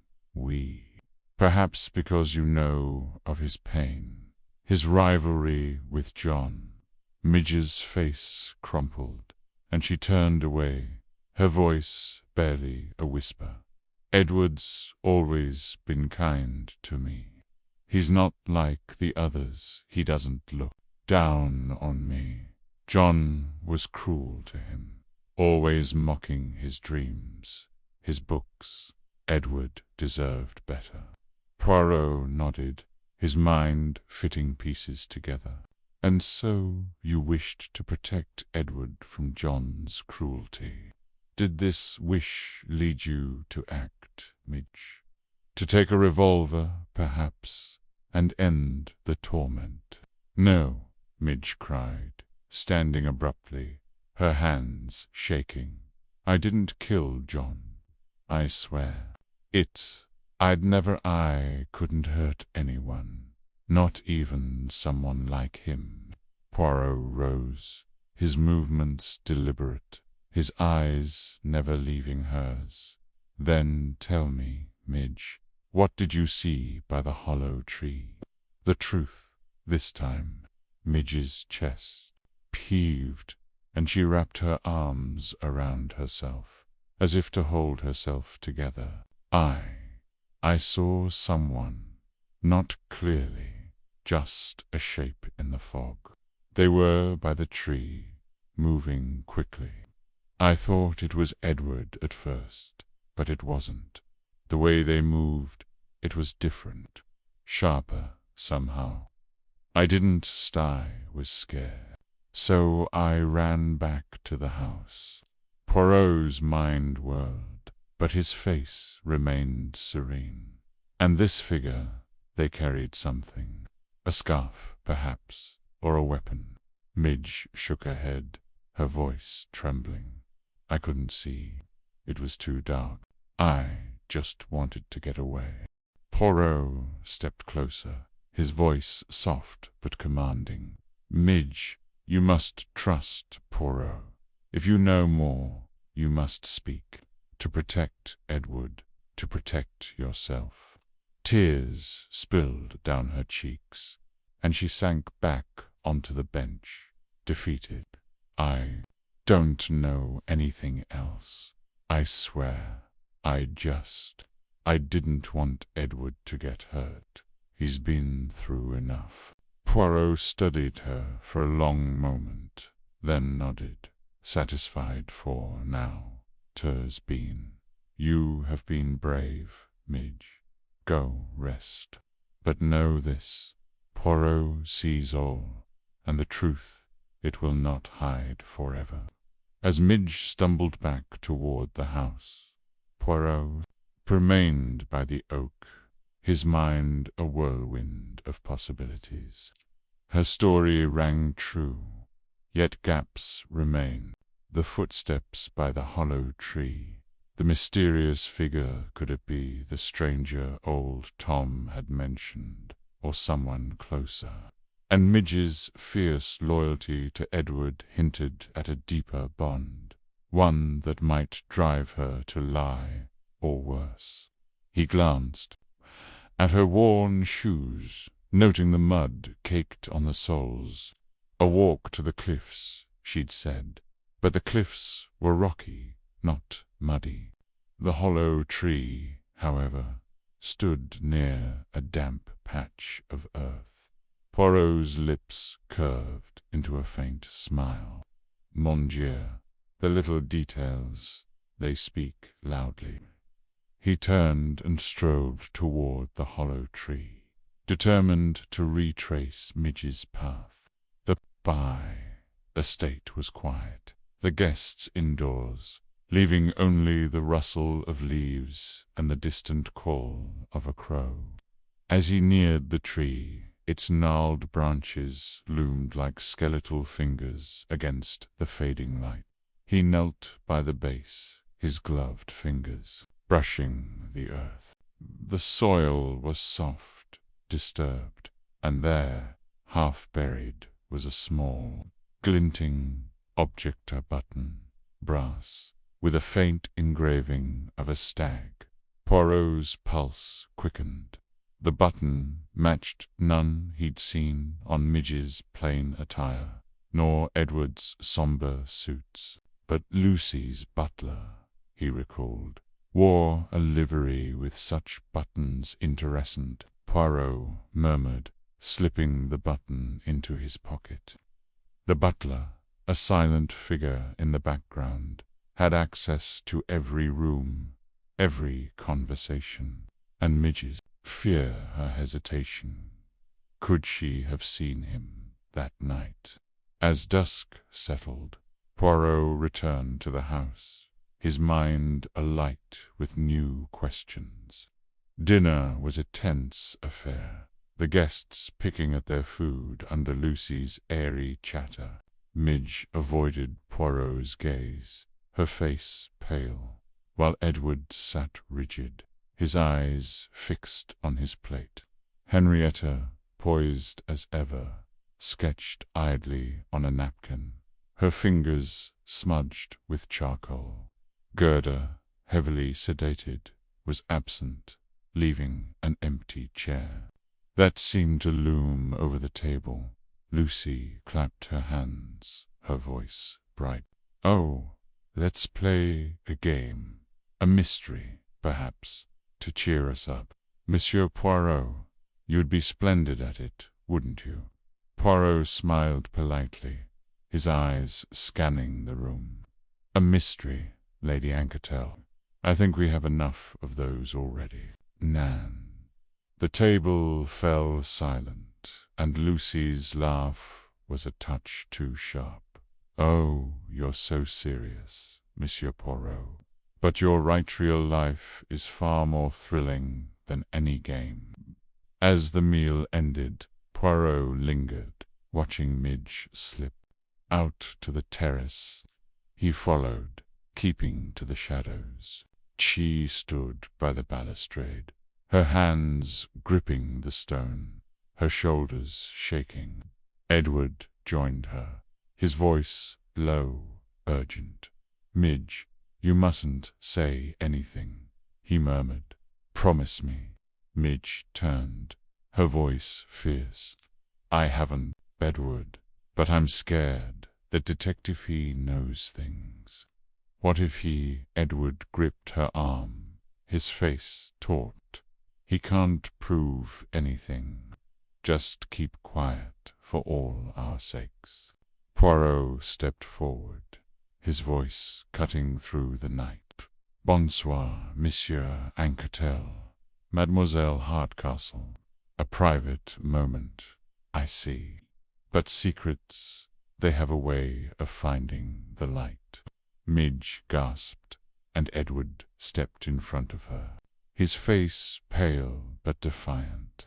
"Monsieur Poirot, this is none of your business.